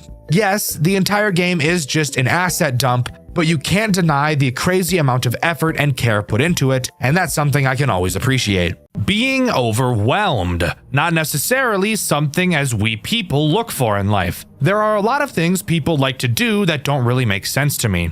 Some people like to go cliff jumping or skydiving, something to give them an adrenaline rush, and while I myself would never do it, I can at least understand how that could be appealing. You want to know something nobody ever wants though? To be overwhelmed.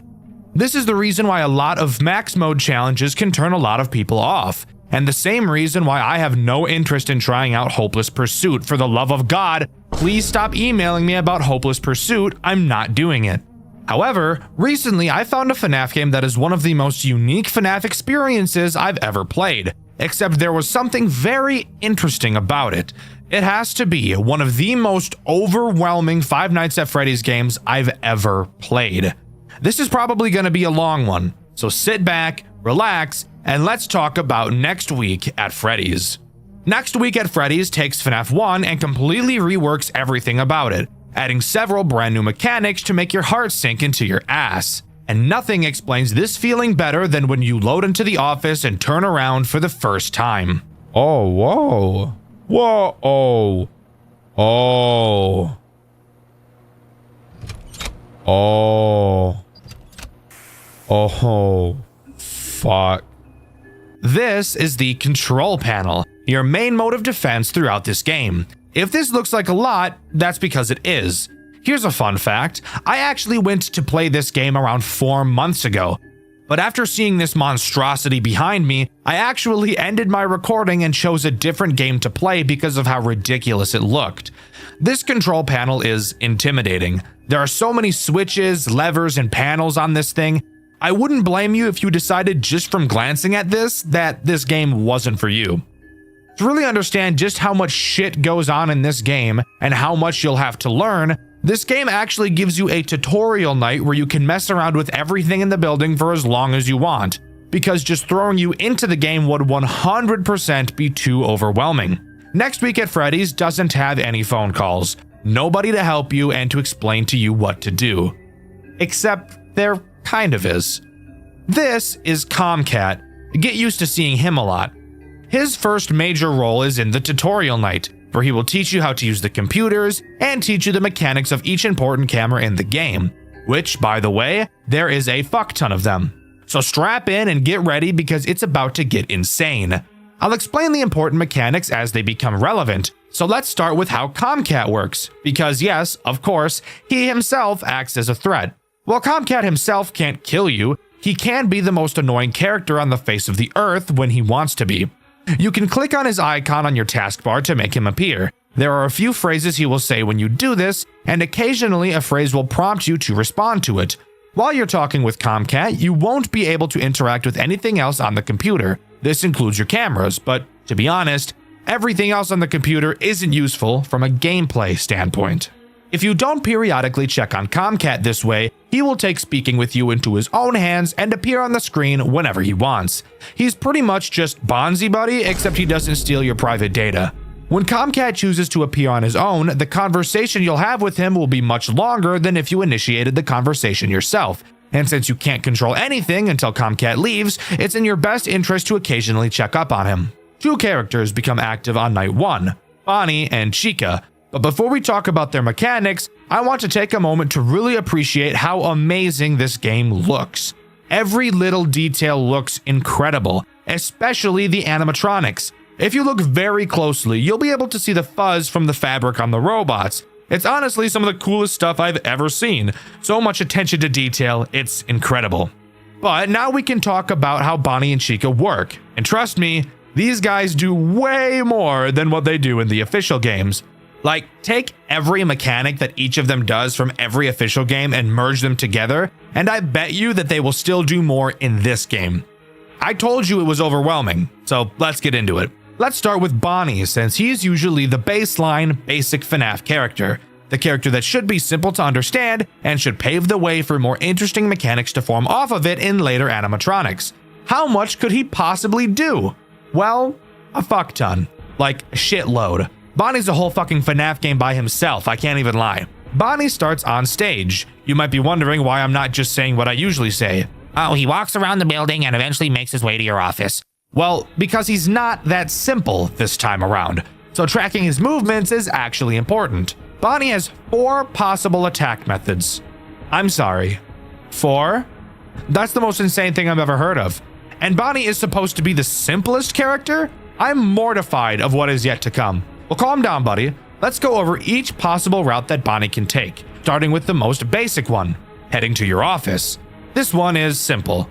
Bonnie will walk to your office, appear in your window for a while, and eventually walk into the doorway where you can really see how fucking hulkingly terrifying these robots are. I know that FNAF 1 animatronics are like 6'9" or something like that canonically, but no FNAF game has really shown that off in a way that is meaningful. Seeing the animatronics in the doors in this game is actually kind of scary.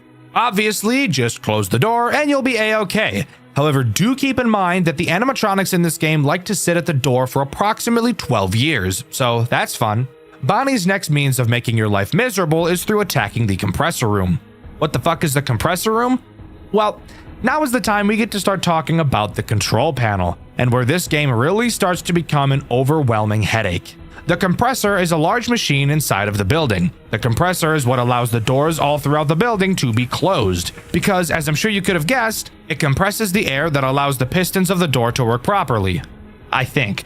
I don't know, I'm not an engineer. If any engineers are watching, explain how wrong I am about compression and pistons or whatever the fuck in the comments. Thanks. Bonnie will try to enter this compressor room through the hallway camera right before your office. You will have to use the control panel behind you to remotely close off the door to the compressor room before Bonnie gets the chance to enter. However, it's moments like these where I need to bring up an issue I was never able to figure out myself. Since this game is made in a 3D environment, unlike the Click Team FNAF games, it gives a lot more room for the characters to move around. So it's very common that you'll be able to see characters in multiple places on the same camera.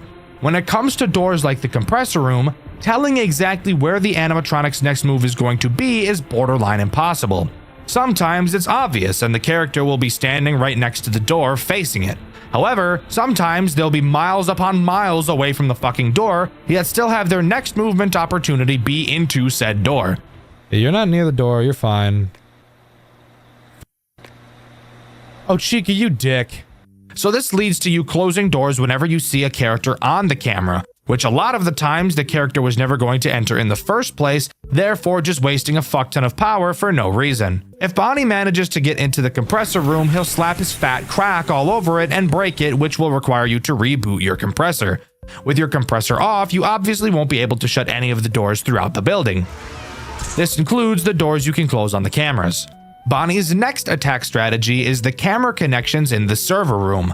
This works exactly the same as the compressor room in theory. You can close the door to the server room when an animatronic is close, using the control panel behind you. If Bonnie manages to get inside the server room, he'll drop his big fat stupid balls all over the control panel and fuck up your camera connections, making you unable to see any of the cameras.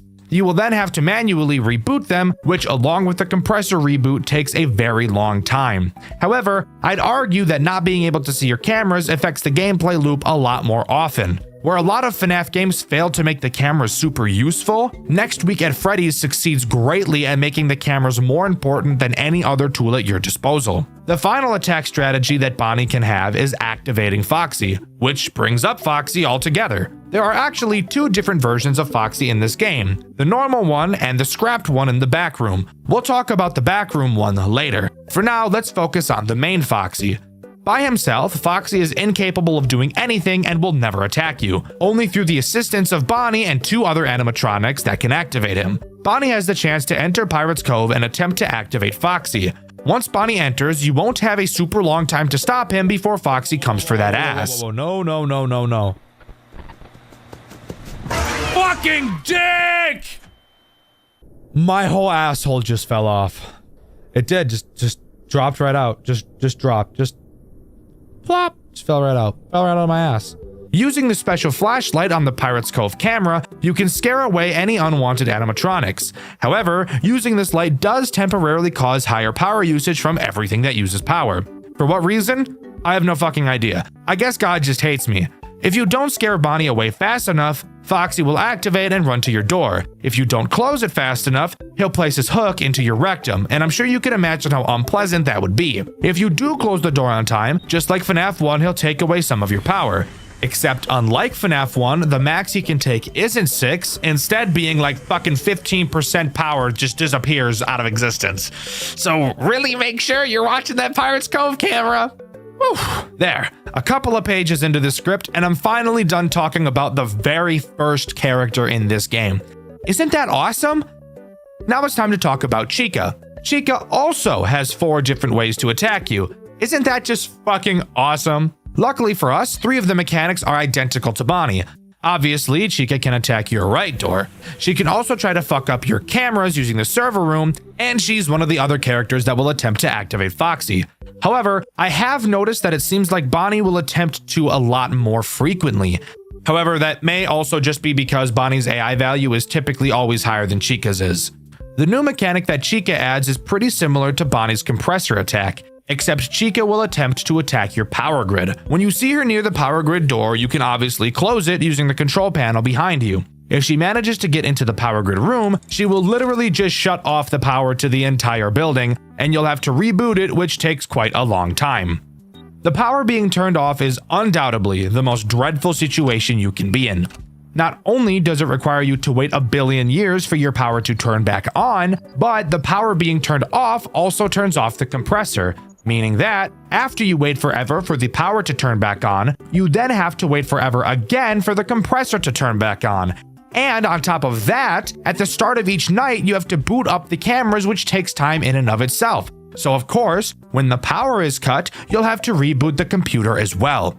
Oh yeah, and don't forget to be checking on Comcat frequently or he'll waste even more of your time. Geez, Dexter, this sounds pretty complicated, and we haven't even introduced everyone yet? Exactly. We still have a lot more to talk about. But if you want to feel a little bit better, the lower the character's AI, the less likely they are to make the most effective choices, meaning that on night 1, most of the movement will be Bonnie and Chica trying to disable your cameras. I personally didn't have them come to my doors on night 1 at all. Night 2 doesn't add anything new, just increases the AI of Bonnie and Chica, so chances are you're going to be seeing at least one of them at your door on this night. However, I will be taking this time to talk about what I feel is this game's biggest flaw: time. The nights in this game are long as fuck. I'm talking super fucking long. However long you think they are, they're longer. Most typical FNAF games now will have a real-life second equal 1 in-game minute, meaning that most nights in FNAF games are 6 minutes long. I feel this is a good length for a night, just dividing the in-world night time in minutes by 10. However, Next Week at Freddy's thought it'd be really funny and a little bit quirky to make each in-game minute 2 seconds in real life, meaning that each night in Next Week at Freddy's is a whopping 12 fucking minutes long. Are we serious? I guess I get it. The animatronics move pretty slowly to give you time to properly search for them on the cameras. But 12 minutes? I think I'd rather swallow a grenade and die, thank you. Like, I still beat the whole game. But god damn, losing when you're 11 minutes into a night will really make you question how violent of a person you actually are. Now, something interesting happens after beating night 2. We get thrown into what this game calls nightmare segments. Think of them like this game's version of a post-night minigame, except this time there's actually way more to do and it isn't mind-numbingly boring. Well, okay, the first one is. During this nightmare segment, we wake up in the back room of the restaurant. Is this actually happening or is this a nightmare? I'm not 100% sure, but I'm leaning more towards it being a nightmare just because of the name of the segment. We wake up on the floor and notice that the door is closed and we're stuck inside. We say that someone will surely come to find us, and without even standing up, the nightmare ends. Again, I told you the first one was boring, but they will only get more and more interesting from here, trust me. Moving on to night 3, once again, nothing new is added. The AI of Bonnie and Chica are just increased. but you really have to think. With how many different ways each of them can attack you, and how overwhelming the game's system as a whole is, this is still enough to make each night feel significantly more difficult than the last. Moving on to the second nightmare segment, we're finally able to stand up and really get a good look at our surroundings. The room is very small and very cramped, which would give any normal person a feeling of claustrophobia. We pick up a flashlight that barely does a goddamn thing and start to explore for an exit. It's at this point where I noticed that these nightmare sections would be my least favorite part of the game because of the horrendous mix of both motion blur and horrific head bobbing. But that's really besides the point. We eventually notice a door and recognize that it's just like the one in the office. However, the lever that controls the door is missing. We find it on a desk, but before we can attach it to escape, a throbbing pain comes to our head and we pass out. Night 4 is where we get to talk about the new and final threat this game has to offer. But don't let that fool you, because this threat is a big one. A big stinker. A poopy head for all of you elementary schoolers out there who really shouldn't be watching my channel. Night 4 introduces Freddy, and let me tell you, he's got all the tricks up his sleeve, and he's ready to flatten you like a pancake and fold you like an omelet. Freddy can literally do everything, and he moves faster than the other animatronics, so needless to say, he's going to be the one that grabs a clump of your rump and doesn't let go like a snapping turtle. Not only can Freddy take all 4 of the paths that Bonnie and Chica can take, those being fucking the compressor room, activating Foxy, killing the power, and disconnecting your cameras, he can also attack either of your doors, and there's also something else unique to him that he can do. Remember how I told you that there are 2 Foxies in this game? Yeah, Freddy fucks around with the other one. Scrapped Foxy is present in the back room. The only other character who will enter this room is Freddy. And be careful, because sometimes seeing Freddy on this camera can be pretty difficult, as he has the habit of hiding in the shadows. When you see Freddy in the back room, shut the door to Scrapped Foxy's room using the control panel behind you. If Freddy manages to get inside, he will send Scrapped Foxy to your office. However, unlike normal Foxy, Scrapped Foxy can attack either of your doors. I personally have no idea how much power he takes away when he pounds on your door, as I'm a fucking god gamer and never had to deal with him. It is a mistake I will not make again. Uh-oh. Okay, let's talk about this. I had that fucking door closed when Freddy was in there. Which, by the way, you can see my epic FNAF skills on my second channel, Dexter Black. But once Scrapped Foxy pounds on your door, he'll break in the hallway where he won't reactivate for the rest of the night. And from here, nothing else actually gets added to the night sections. Each night just gets more and more difficult. Now sure, there aren't a lot of threats that can happen at the same time, but the reason why this game is so overwhelming is because of how much you have to remember. You have to know where all the characters are. You have to understand how each mechanic works, and you have to be able to control your nerves during all of this for 12 minutes straight and barely pass each night due to almost running out of power because these animatronics camp more than a fat Call of Duty player. Oh, hi, Chica.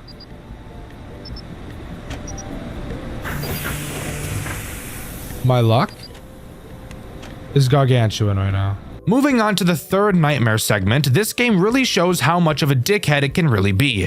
We wake back up and are finally able to put the lever on the door, only to find out that the door isn't even getting power. Which doesn't make sense because we know from the night sections that if there's no power, the door opens, but what the fuck ever, I'm pretty sure this is literally just a nightmare. Turning around, we notice that the once cramped room is now larger, as a wall that was previously present has disappeared, now leading into a large storage area. With our worthless flashlight in hand, we venture into the dark room, following a wire on the ceiling that will hopefully lead to something to turn the power on. After some wandering, we find a breaker box, but it's locked and we're unable to get into it. We figure a key must be around the maze of a storage area somewhere, so we set out to find it. Guys, I hated this section so fucking much. I mentioned earlier I have motion sickness, and this gameplay is some of the most nauseating shit I've ever seen in my life.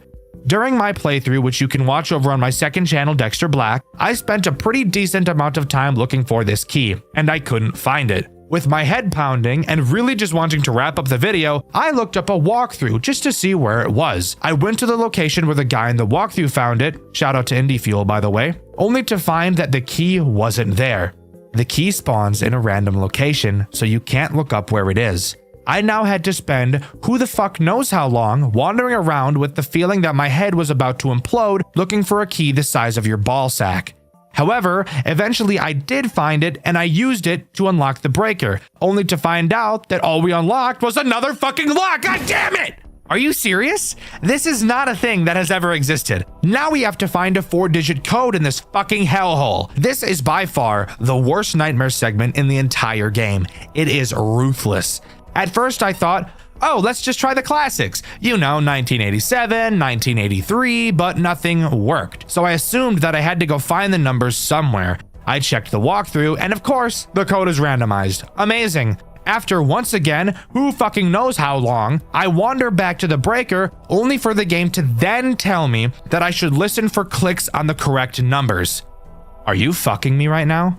Why did you not tell me that when I was guessing codes before? Why did you wait so fucking long to come up with that? This game hates me. This game is pulling my hair and just plowing the shit out of me like I'm a dirty little slut. But whatever. We input the code and flip the breaker switch. And as we're walking back to the door to try and open it, we once again pass out.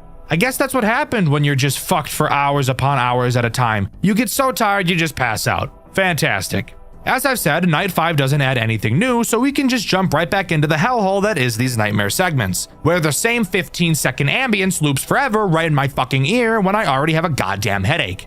Once again, we wake up and walk back to the door to see if we can open it. We flip the switch, and for fuck's sake, something's wrong with the compressor, so we have to go try and find something else.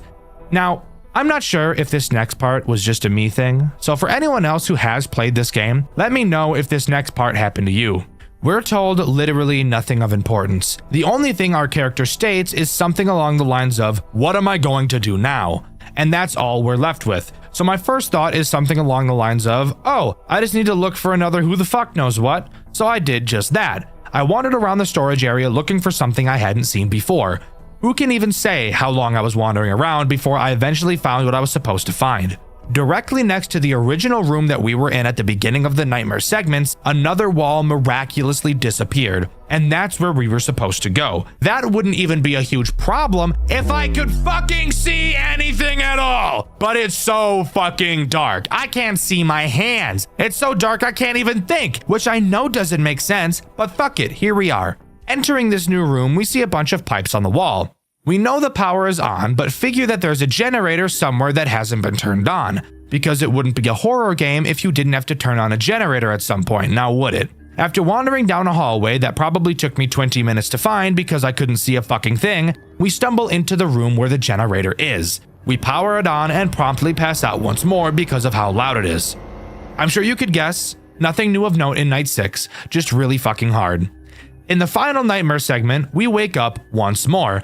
We walk back to the pipes only to find that a bunch of gas, or air, whatever the fuck, is leaking out of them. So we have to find something to close the valves, which means I get to play another game of walk around aimlessly with a headache looking for a randomly generated tiny object when I can't see a fucking thing. After a long time searching, we find a valve. We then have to take the valve back over to the pipes and figure out which of the billion of them to close off. At first I thought, let's follow the pipe that leads to the door we're trying to open. So after following the completely unconventional and nonsensical twists and turns of the pipes, I found the one that went to the door.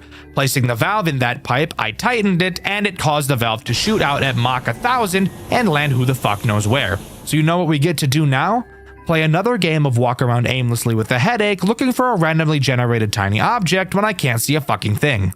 After finding it lying on the fucking ground, I decided, fuck it, I'm just gonna brute force this one. And to my luck, the pipe I chose to put the valve in next just so happened to be the correct one, thank God. Finally, we head back over to the door and try to open it one final time, and finally it opens. We see a newspaper with some audio from a newscast playing in the background, explaining that an employee at Freddy Fazbear's burned down the building after reporting that the animatronic stalked him during the night. This employee is who I can only assume to be us. We were placed into a psychiatric hospital because everyone just assumed we were cuckoo bananas. We also find out that the owner of the restaurant, who in this game is called Jacob Fazler, retarded name, I should mention, has been arrested for killing several children, probably in reference to the typical FNAF missing children's incident. And of course, the co-owner, Marcus Reed, killed his daughter. Why did this game choose to give them different names instead of calling them William and Henry? I'm not totally sure. But with that, the main game of Next Week at Freddy's comes to a close. But this game's lore goes a lot deeper than what we've seen. I mean, seriously, the backstory of this game takes up an overwhelming majority of this game's own Wikipedia page. Throughout this game, you're able to look through the files on the computer while also doing things like checking the cameras. It's through these files where you can learn the most overwhelming bullshit you've ever been up against in your entire life. Alright, so let's break down the absolute shit show that is this game's retelling of the original FNAF lore. As I understand it, and with significant help from the wonderful writing of City, the creator of the FNAF fan game wiki. Seriously, I couldn't do this shit without you. No idea how you had it in you to write all this, but here's my shitty retelling. Next Week at Freddy's kicks off with Jacob Fazler and Marcus Reed, the two guys behind Fazbear Enterprises. They started cooking up the idea in the late 80s, and by October of 1989, they have brought the building that would become Freddy Fazbear's Pizza family restaurant. Jacob even logs all of his progress on the same computer in the office you used during the game, talking about buying the stage, wiring the rooms, and bragging about getting pneumotronics to build the animatronics. He also casts the voices: Adam Burton as Freddy, Rick Ellis as Foxy, and Davey and Suzanne Paul for Bonnie and Chica. By 1990, the place is open, business is booming, Jacob marries Nancy, she helps out in the studio, and soon they're running 3 locations. Everything looks fine, but Marcus slowly drifts away from the company, skipping meetings and distancing himself. In 1995, Jacob installs the infamous control panel in the office. You know, the fucking NASA dashboard of switches that's basically the whole reason this game is overwhelming in the first place. Then, life falls apart. Nancy dies, and that's never explained, and Jacob is left raising their daughter Lara on his own. Lara grows up around the restaurant but loses interest in it, and Marcus cashes out of the company entirely. Jump to 1999. Jacob gets a shiny $12 million offer from Sunbird Hotel Corporation to expand, and for the first time in years, he's motivated again. But in 2001, Marcus storms back demanding his old share. Jacob tells him, "Too bad, fucker, the deal's already done," and Marcus has a meltdown. He's literally dragged out by Adam Burton, Freddy's voice actor, and Marcus files a lawsuit, but the outcome is never revealed. And then tragedy hits. In June 2001, Lara is found dead in the storage room of Freddy's. 3 days later, Sunbird pulls their deal. Jacob's later logs get darker. He writes about hearing Lara's cries and feeling like she's watching him, angry. By 2002, he admits he's, quote, made a mistake. That mistake? Involvement in the deaths of 3 children. Not long after, Freddy, Bonnie, and Chica start moving in disturbingly lifelike ways, which, yeah, the model viewer pretty much confirms are the spirits of those 3 kids. Meanwhile, the employee chat logs on that same office computer show the slow collapse of the place.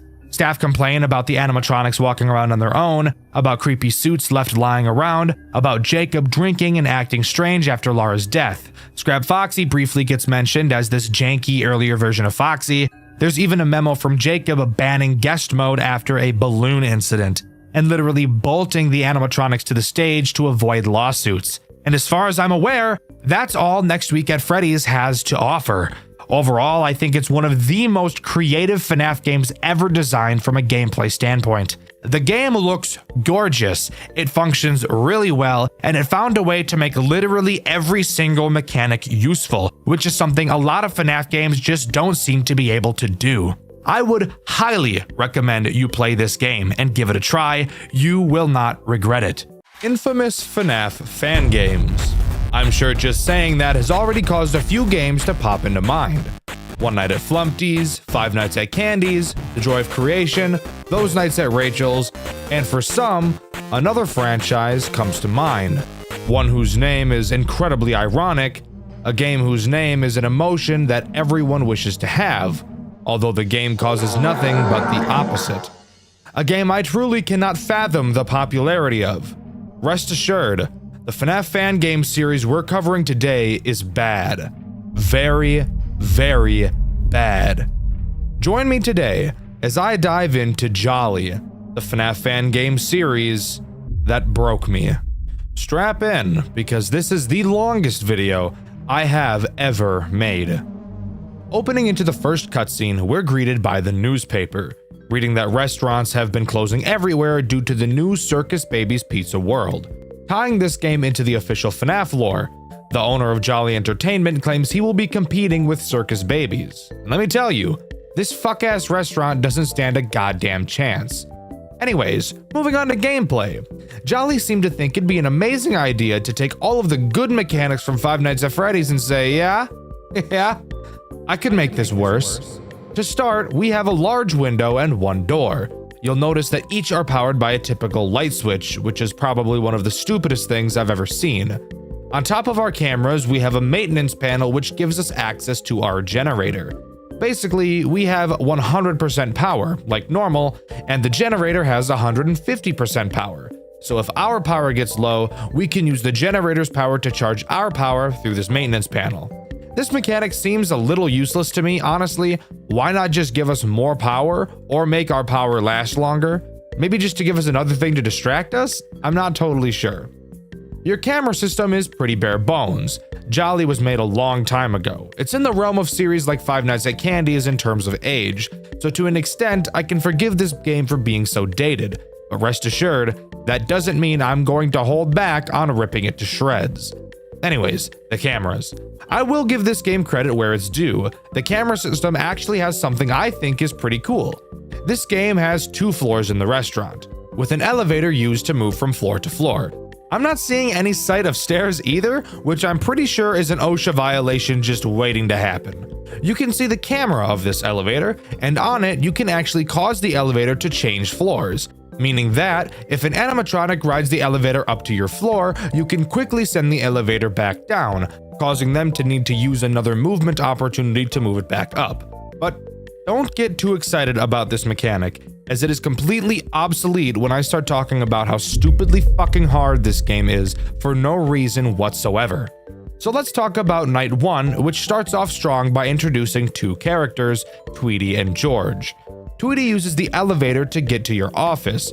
If you watch my full playthrough on my second channel, Dexter Black, you'll be able to see me get plenty of enjoyment sending her stupid ass back downstairs every time she tried to come up to my floor. Oh, she didn't like that. She didn't like that I switched the elevator at all. Once she arrives at your office, you'll be able to see her in your window. Now pause. I want you to take a long look at this office. Notice how the window is literally nowhere near the fucking door?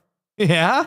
So let me ask you, if you saw an animatronic in this window, would you ever, in a million years, think you need to close the door right when you see them? No? Well, you see, that's exactly what I thought too. But guess what, retard? You're completely wrong.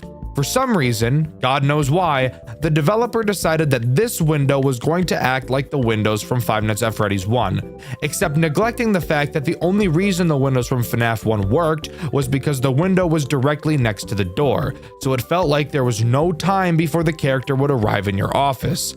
This game, that doesn't work, because you've placed the door a whole fucking football field in distance away from the window, so I'd have zero reason to think the animatronic currently staring at me would blow up my butthole like a Nachos Bel Grande. This is dumb, this is bad. Really fucking bad. But whatever, really. Once you eventually figure out that's how this mechanic works, it should be pretty simple, right? Just close the door and wait for them to go away. Well, yes, exactly. Close the door and wait approximately, I don't know, 400 years. Because the rate at which these stupid robots move away from your door is pretty much zero. It'd probably be faster to just sit in one spot and wait to die, honestly. But whatever, eventually they'll leave and then you're free to open your door. Except, psych moron, since this one took so long to leave, another robot is at your window again! Yay! And who's at your window? Well, probably George. George? How'd you get here? George moves through your camera vents. You'll notice on the vent cams that you'll be able to seal the vent to prevent the animatronics from moving through them. But those probably don't work as you'd expect them to. Let's migrate for a second and talk about Five Nights at Freddy's 3. In that game, when Springtrap enters your vent, you can seal it off, which in that instance, Springtrap's neurons start firing and send a message to the body saying, hey, let's get out of this vent. Clearly, we're unable to continue moving forward. Not in Jolly. There are no neurons to fire in these robots' heads. In their mind, they're just thinking, vent was open minute ago. Why no vent open now? I wait until vent open again, then I continue move. Yeah, that's right. The animatronics will never leave the vents after you seal them, so sealing them really acts more like a stalling system, except closing the vents drains your power, and because of that, it makes closing your vents literally fucking pointless. So basically, if you haven't been paying attention thus far, George crawls through your vents no matter what you do and eats your balls like a sirloin steak. Fantastic. It wouldn't be a FNAF game without a music box like mechanic, now would it? Of course not. And rest assured, this game has one too, using a character by the name of Antoinette. Antoinette appears on camera 11 tied up in some wires. You'll see a graphic on this camera referencing 4 wires holding Antoinette in place. Every once in a while, one of these wires holding him back will break and you'll have to repair it, which takes around 900 decades. If all of the wires break, he'll eat your butt. You'll realize, especially on later nights, that a wire is broken on this guy pretty much constantly, so you'll barely have any time to peel your eyes away from the cameras to work on other things. But realistically, I personally had no problems dealing with Antoinette throughout my playthrough, which by the way, you can check out on my second channel, Dexter Black. That's 2 plugs and we're just getting started. This is a long video, so sit your ass down. It also wouldn't be a game I fucking hate without post-night minigames that serve no purpose other than to be annoying. So let's talk about them. The post-night 1 minigame has you play as Jolly. All you have to do is walk into parts and service where you watch Antoinette go on an elevator and the minigame ends. That's it. Wasn't that just awful? Well, get ready because they're only going to get worse from here. Night 2. What new ass does this bring out? Well, do you remember George? The guy I talked about like 2 minutes ago? Well, Night 2 brings on Maxie. Why did I bring up George? Well, because Maxie is literally just George. She moves into the vent, then to your window. The only difference? Maxie is more aggressive than George is, and George is already pretty damn aggressive, so hearing that was amazing news for me. You know, I think I'd rather grind my ass on a cheese grater than worry about this stupid game that I hate so much. Night 2 post-night minigame time! In this minigame, we play as Jolly again. You, once again, walk into the parts and service room and see Antoinette tied up in wires. At the bottom of the screen, text appears stating, "It's okay." After that, you walk out of the room and you're attacked by an employee and the minigame ends. Riveting gameplay, what can I say? Night 3 brings on the big boy himself, Jolly. And I mean big boy. This dude is round as fuck. You push this guy over and his ass is gonna roll for a long time. He is incredibly boring, much like this entire game. He goes to the elevator and then to your window. He's literally just Tweety, but less aggressive, and seems to sit at your door for about 4 times as long, which is great because Tweety already sits there for ages. Something interesting about Jolly though, if you don't close the door in time, instead of killing you, he'll stand in your doorway looking at you, blocking you from closing the door using his astronomically sized belly. This motherfucker uses the asteroid belt to keep his pants up. Fat piece of shit robot. Night 3's post-night minigame. Is it fun? No. In this one, you play as Jolly. Surprise, surprise. A bunch of kids are standing around, so we quickly vacate the area because the only thing that scares me more than women are children. I hate children. We have to go to the kitchen. Inside, we see the employee from the last minigame who fucked our shit up. Except this time, he just fucks our shit up again. Aren't you getting so much lore and useful information from these minigames? What? You're not? Well, I can't say I'm surprised because these minigames are more useless than a white crayon. Nights 4 and 5 literally add nothing new to the central gameplay loop, so let's just talk about their post-night minigames. Night 4's minigame has you play as Tweety. Just kidding, you play as Jolly. You once again have to go to the kitchen. This time, the employee is preparing a meal. Once you move to the party room where you started, you get your shit rocked by the employee. Why? I have no idea. I guess this guy just hates us. Why he doesn't just destroy us is beyond me if we're causing him this much grief. Night 5's post-night minigame is actually a bit different. We play in the perspective of Jolly, seemingly dismantled in the kitchen. After looking around and being useless for a bit, text appears at the top of the screen that states, "Look at what you've done." And the minigame comes to an end. Something different, finally. Took long enough. But what does this tell us? Well, a whole lot of nothing, really. There's clearly a story being told somewhere here, but I can't for the life of me figure out what it is quite yet. Night 6 is nothing new, just hard as fuck. Really, the strategy in this game boils down to flash the light, wait, flash the light, wait, fix antinet when needed, and close the door when needed. Incredibly boring, not fun, a lot of RNG required because all the characters decide they want to forget how to walk once they reach our fucking window. But that's really all Jolly 1 has to offer. This game is incredibly fucking hard. I really didn't spend a lot of time talking about how difficult it is, but dear God, it is really unenjoyable to play. You can see my full playthrough over on my second channel, Dexter Black. But now, let's move from a game that's way too hard to a game that's way too easy. Jolly 2. That's right, baby. Everybody give cheers for video game balancing.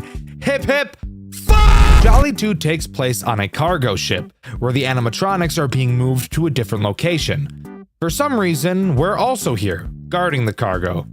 From what? Pirates? I have no fucking idea. This is such an odd plot point. I actually think it's kinda cool. Too bad the rest of the game is a snooze fest though. Let's talk about it. Night 1 introduces classic George and Bonnie. That's right. For some reason, this game is mixing in its own characters with the official FNAF characters. It's like a fan fiction, but in game form. And awful. Both in your cameras and on your left and right doors, you'll find a shock button. This button can be used to shock the animatronics. Can you believe it? When you shock an animatronic, it will cause them to go into a system reboot. Who really cares what it does? It makes them piss off, so use it when it makes sense. One extra thing to note is that the shock on the cameras is less effective than the ones at your doors, so the camera shock is really used to stall animatronics from reaching your doors, since the shocks on your doors have a very long cooldown time. Want to hear something really cool? Well, the cooldown wasn't enough to keep this game interesting. So what was added to keep the game just as uninteresting and even more fucking annoying as possible was the addition of 4 leaky pipes found behind you. Every once in a while, one of these pipes will start leaking gas. When the gas is leaking, you can't use your shocks.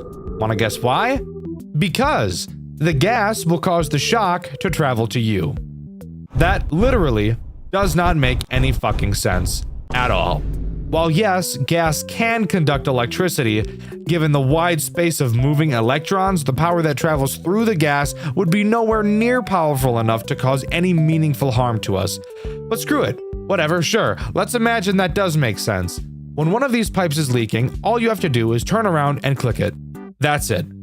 Jesus Christ, you might as well have just not even bothered adding this mechanic because it can be solved in 2 seconds. Did not make this game more interesting at all. Anyways, the animatronics, how about those guys? Oh yeah, George and Bonnie. George moves around the cameras, meanders into your vents, which thankfully this time don't have a useless ceiling mechanic, and then reaches your left door. When he's there, shock that bitch. Easy. Bonnie is much the same, except he attacks your right door instead. Very boring, I don't care. Oh wait, wanna hear something super crazy, fun, and silly? You can't see the animatronics when they're at your door. Can you hear them? No! What you have to do is constantly be watching the cameras, which is something I actually think this game does really well. It forces you to watch the cameras without a stupid fucking music box mechanic. Characters never move backwards in Jolly 2, so if a character is at a corner door camera one moment and then the next they're not, that means they're at your door and you need to shock them. Don't think I'm going to start gushing over this game. This watching cameras mechanic was done well. The rest of everything else ever was not. Night 2 introduces Chica. She's actually pretty interesting, except the funny part is that I just lied, because she's actually not interesting in the slightest. All she does is travel to the middle of the map and then attack your left door like George. This is some I got the right answer but used the wrong formula animatronic. How the fuck did you get that answer? No, it's the right answer, but you didn't use my method, you little fucking shit. I'll tell you what you've done. Essentially, you've just shit in my fucking mouth. Do you like doing that? Do you like shitting in people's mouths, you little freak? Oh hey, I should probably mention the post-night plush trap style minigame, shouldn't I? After each night, you'll be able to play a minigame called Time to Sleep with Foxy, which, by the way, is the only time he makes an appearance in this game. Time to Sleep consists of you attempting to take a nap in the cargo ship, but Foxy thinks it would be really funny to tickle your feet and make you squeal. While you sit on your bed, your sleep meter will increase. However, you'll be able to see 2 entrances to your room where Foxy can attack. If you listen closely, you'll be able to hear him moving on either side. When you do, you'll have to go over to that door and flash your light at him. Note, when you're not on your bed, your sleep meter decreases, and Foxy is pretty damn aggressive, so have fun never making progress in your entire life. If you manage to beat the minigame in time, you get to skip the first 2 hours of the next night, and this is crucial. Not because the nights are hard, but because they're so incredibly fucking boring, I'd rather put a gun in my mouth than play them ever again. Night 3 brings along Freddy. Spoiler alert, he's boring. Kind of. He at least does something a little different. Rather than attack one of your doors, he can attack either. It's still the same method of stopping him, but he can just choose to attack either door, so I guess that's progress into being interesting land. Nothing else much more to note here, pretty boring overall. I will say it's on this night that using your camera shock to stall the characters starts to become useful, so I guess that's something. Night 4 introduces the man, the myth, the literal wrecking ball of a robot, Classic Jolly. Brother, this guy stinks! Jolly does something crazy that actually makes this game pretty fun. Psych! Moron, I fucking lied. All he does is attack your right door exactly like every other animatronic does. Somehow, the main character of the game is less interesting than one of the others, which is just crazy to me that you could even make that happen. Nights 5 and 6 are just harder versions of Night 4, with nothing changing. Oh, and also, they're still not very hard at all, so that's cool. Well, I guess all that's left to talk about are the post-night minigames. Dexter, haven't you already talked about Time to Sleep? Well, yes, I have. However, this game also added in stupid boring ass shit 8-bit minigames just like the first game, except somehow managed to make them even more boring. Let's talk about them. Night 1's post-night minigame has you playing as a security guard from Freddy Fazbear's, attempting to stop Afton from luring a kid into the bathroom, where in this universe he would presumably kill them rather than in the back room like in the actual game. Why this detail is changed even though they're adding their story to the original is beyond me. Night 2's post-night minigame has you playing as a security guard from Freddy Fazbear's, attempting to stop Afton from luring a kid into the bathroom. Night 3's post-night minigame has you playing as a security guard from Freddy Fazbear's, attempting to stop Afton from luring a kid into the bathroom. Night 4's post-night minigame has you playing as a security guard from Freddy Fazbear's, attempting to stop Afton from luring a kid into the bathroom. Are you getting sick of this yet? Night 5's post-night minigame has you playing as a security guard from Freddy Fazbear's, attempting to stop Afton from luring a kid into a bathroom. Wasn't this segment totally worth your time? No? Well, you watched it anyways. So basically, if your brain doesn't work, Afton killed the kids. Wow, shocker. I would have never been able to figure that out without your expert opinion game. Thank you. There is a true ending in this game, however. If you die on night 5, 6, or go to the extras menu and click a small Jolly sprite in the corner, you'll be brought to a minigame exactly like Sister Location, where you have to strategically throw burgers into the mouths of some fat-ass kids. After that, you can collect a bonus hamburger and go to the second floor of the minigame and stand on an invisible platform. After that, jump to the right side of the screen and you'll be teleported to a new minigame. In this new minigame, you'll find a girl in a pink shirt crying like a bitch. Once she sees Jolly, she hugs him, but Afton quickly grabs her and we cut to a cutscene where we're in front of an arcade machine, slowly panning out, and the game ends, giving you the true ending. What have I gathered from this? Well, in one of the post-night minigames, we see that it's Bring Your Daughter to Work Day, which I'm pretty sure has never been an event that has ever taken place at a restaurant in history. But I'm gonna take a solid guess that the girl that hugged Jolly in the final minigame was the daughter of the security guard we've been playing as. This game is really pulling at my heartstrings, guys. But that's all Jolly 2 has to offer. This game is somehow marginally worse than the first, which I think deserves a medal because after playing the first game, I didn't think that was possible. Jolly 2 is so incredibly easy that you could probably beat it blindfolded. None of the mechanics are engaging in any way, and the story in no way makes up for the gameplay shortcomings. Overall, it's a very terrible game that I don't think you should ever play in a million years. Let's move on to the final game in the series, which unfortunately for me, is broken up into 2 chapters, so it's borderline 2 more games I have to cover, and I'm not excited at all, because it's these 2 games that really began to break me. Jolly 3 Chapter 1, aka where the rage begins. How do I even begin? Well, I suppose I should start at the beginning. That would probably make the most sense. The game begins with a cutscene of a car driving to a factory and our player running inside. With a zoom in on a broken Jolly animatronic, his eyes light up, letting us know he's ready to open up a can of whoop ass on us. In this game, our goal is to go into an abandoned Jolly factory and grab some artifacts, which makes it sound like this is about to be like Indiana Jones. However, while those movies are great, this game is not. Loading into this game's control room, which acts as the office, I'm immediately greeted to the shitty fucking smell of Five Nights at Freddy's sister location. What do I mean by that? Well, open your eyes and take a look at this office. Does this not look at all slightly familiar to you? If it doesn't, then you're stupid or have never seen Sister Location before, because this office is pretty much identical to the control room from Sister Location, with 2 large windows on each side of us that can be lit up via a light button and an exit directly in front of us. In Sister Location, it was a vent. In this game, it's a giant door. Flashing our lights, on the left we can see Tweety, and on the right we can see either Maxie or George. I'm pretty sure this is Maxie, since I'm pretty sure the animatronic that sits next to Jolly on the cameras is George, but it could be the other way around. Also in the office is a big lever. Pulling it will release gas from the pipes on the ceiling. That gas fries animatronics. Oh boy, can you take a guess where this is going? That's right, this game is about to mix elements of Sister Location, which is terrible, and the stand in your office mechanic from Five Nights at Freddy's 2, which is also pretty terrible. We're already set up for a great time. But I can't go any further without complaining about one of the worst things to ever come out of any game literally ever designed by anyone, the Click Team mouse. More specifically, the Sister Location Click Team mouse.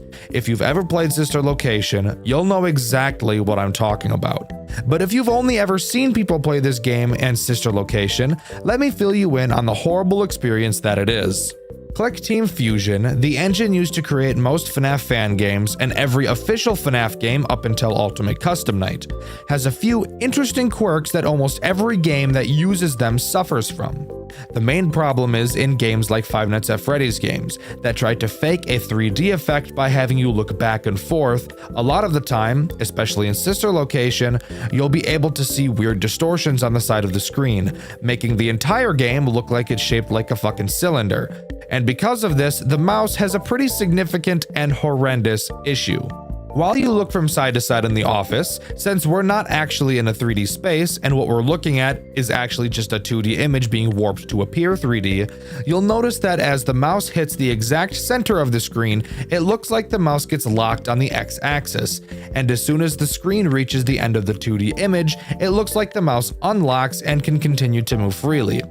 While I say the mouse is, quote, locked, it actually really isn't. It's moving just as freely as it would when it's on the sides of the screen. But because we're faking a 3D environment in an engine that can't natively do 3D, it leads to this awkward and janky mouse movement that not only looks weird, but feels even weirder. I cannot fucking stand this mouse. I hated Sister Location for it, and I hate Jolly for it even more, because this game is already just hot dog shit ass as it is. But anyways, back to actually talking about the gameplay. Using this gas lever drains our gas. No shit. Where else were you thinking it went? In our cameras, we can open up a special menu, and in this menu, we can refill this gas supply. Where is the gas coming from? Fuck you, that's where. Also on the cameras, you'll see a fan meter. Each camera has its own fan. If the fan ever breaks, which trust me, they will be doing very frequently, your vision will begin to go dark and you will die unless you fix them. Fixing them is easy. There's actually a repair fan button right on each camera. But how do you tell which camera's fan is broken when there's an error? I'm sure you could take a pretty solid guess, and you'd probably be right. You just have to check every single fucking camera until you find the right one. And this will be incredibly annoying due to a character I'll talk about in a minute, but that character is not active on night 1. So who is? There are only 3 characters active on night 1. 3 may sound like a lot for a first night, but one of them is kind of different, so we'll cover him first. In case you have forgotten, Jolly has injected itself into the official game's lore, so all of the original FNAF animatronics are here again, just like in Jolly 2. Metal Foxy is active on night 1. Why are the FNAF characters called metal? I don't really know. Were they not metal before? I have no clue. If at any point one of your camera fans completely breaks, Foxy will appear in the darkness and kill you. That's all he does. I don't know why Jolly hates giving Foxy actual in-night mechanics, but whatever. One character I really don't ever have to worry about, and I actually never even saw because I'm just so goddamn good at gaming. Which, by the way, you can see on my second channel, Dexter Black. Also, fuck it, while I'm shilling the Black channel, go subscribe to my third channel, Dexter Blue, too. You've made it this far in the video, so you must be enjoying my rambling at least a little bit, and I do a bunch of that over on Dexter Blue. Over there, I play any games that aren't Five Nights at Freddy's related, so I encourage you to go check it out. Thanks. Back to the cesspool. Another character introduced on this night is Withered Tweety. Withered Tweety is as boring as a character can get. She pisses around on the cameras and eventually jumps headfirst into your office to give you head. But pause. Think, dumbass. It's a robot. Don't have intercourse with it. It's not even a hot robot, so I don't even know why you'd want to anyways. Once she's in your office, just spray some gas on her and she'll leave. The final character introduced on this night is Withered Maxie. She does literally the exact same thing Tweety does. Meanders around the camera and eventually wanders her way into your office. Same shit, different suit, really. Spray her with some of your liquid hot ass gas and she'll run out of the room holding your nose because you smell like shit. As much as I'd love to just start talking about night 2 in order to get this shit over with as fast as possible, we unfortunately have some sister location level bullshit ass minigames to talk about that take place between each night. So let's talk about the first night's fuck ass minigame. The whole point of these minigames is to find these relics that we came to this building looking for. Throughout this game, we're talking to a guy named Theo over the phone, who instead of coming into the building with us to help out, decided he'd rather be a pussy bitch and just call us on the phone the whole time like a clingy girlfriend.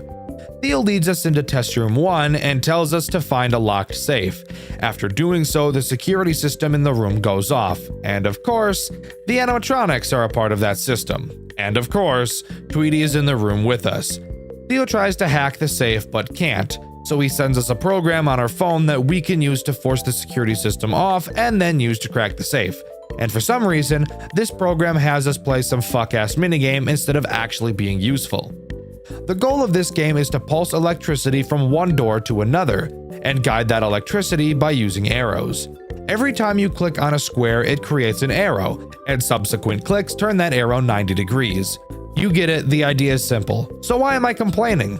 Well, you see these 20 dots on the left side of your screen? Yeah? You have to do this fuck-ass shit 20 goddamn times. And what makes this take even longer than it already would take? Tweety.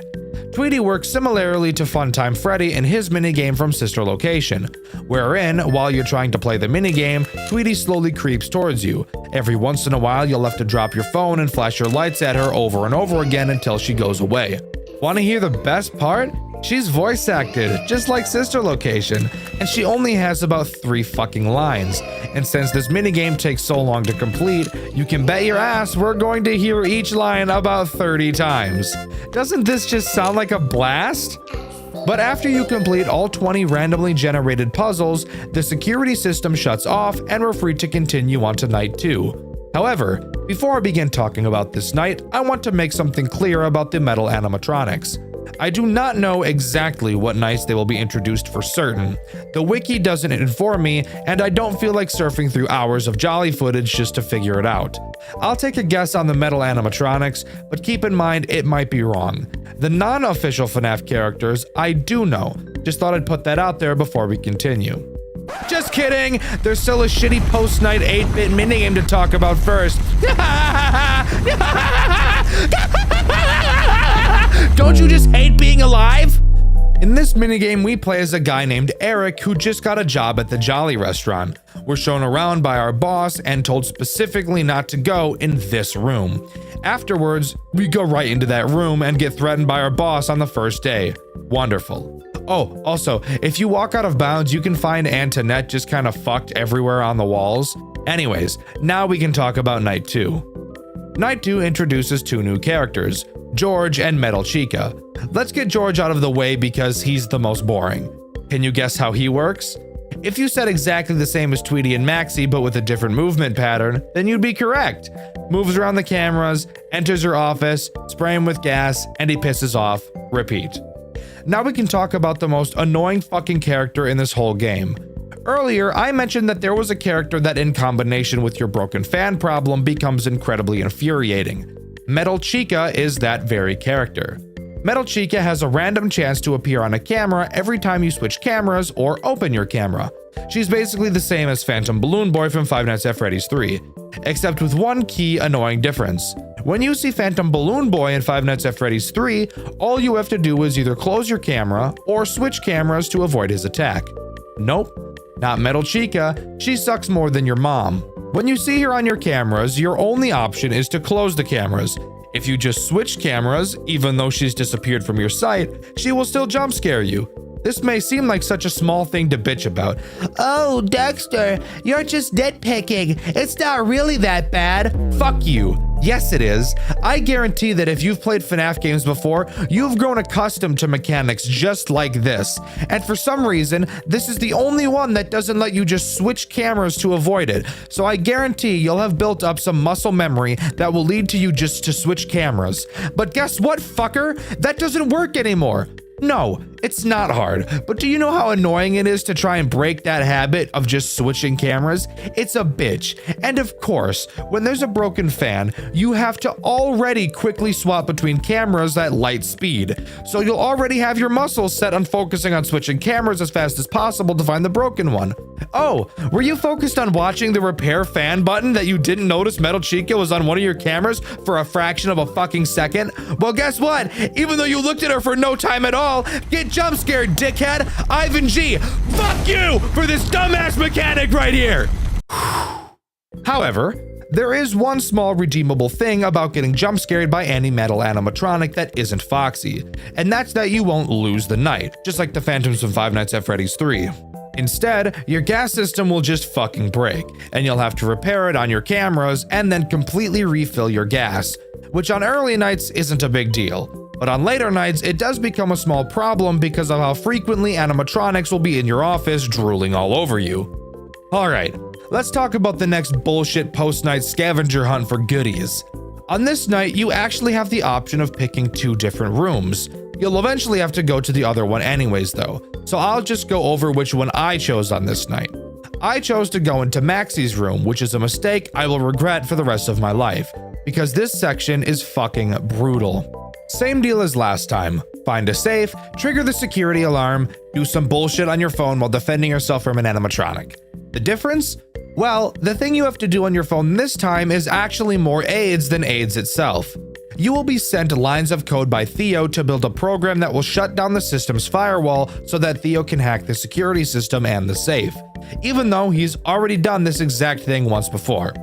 The lines of code are case sensitive, and you will only have a certain amount of time to write each line before it refreshes and you have to start all over. So if you're not a fast typer, then I'm sorry, this will be a challenge for you. I have no idea exactly how many lines you need to type, but if I had to guess, it would probably be somewhere in the ballpark of between 20 and 30. This is bullshit. Maxie will be attacking you the whole time. Defending yourself is easy, just put your phone down and stare at her. The problem? She takes forever to move, and the timer on your phone will still be counting down. This minigame takes so goddamn fucking cocksucking long to complete. I think it took me probably a solid 20 minutes to finish on my first playthrough, which you can find on my second channel, Dexter Black. I'm so fucking drained, guys, you don't understand what this series is doing to me, and writing this script, having to relive my trauma that I had thought I had put behind me is absolutely brutal. So please, let's just move on. After completing that bullshit, we move on to the Night 2 post-night minigame 8-bit minigame. Did you catch all that? I don't really care. Let me tell you, this minigame isn't a minigame, it's just a cutscene.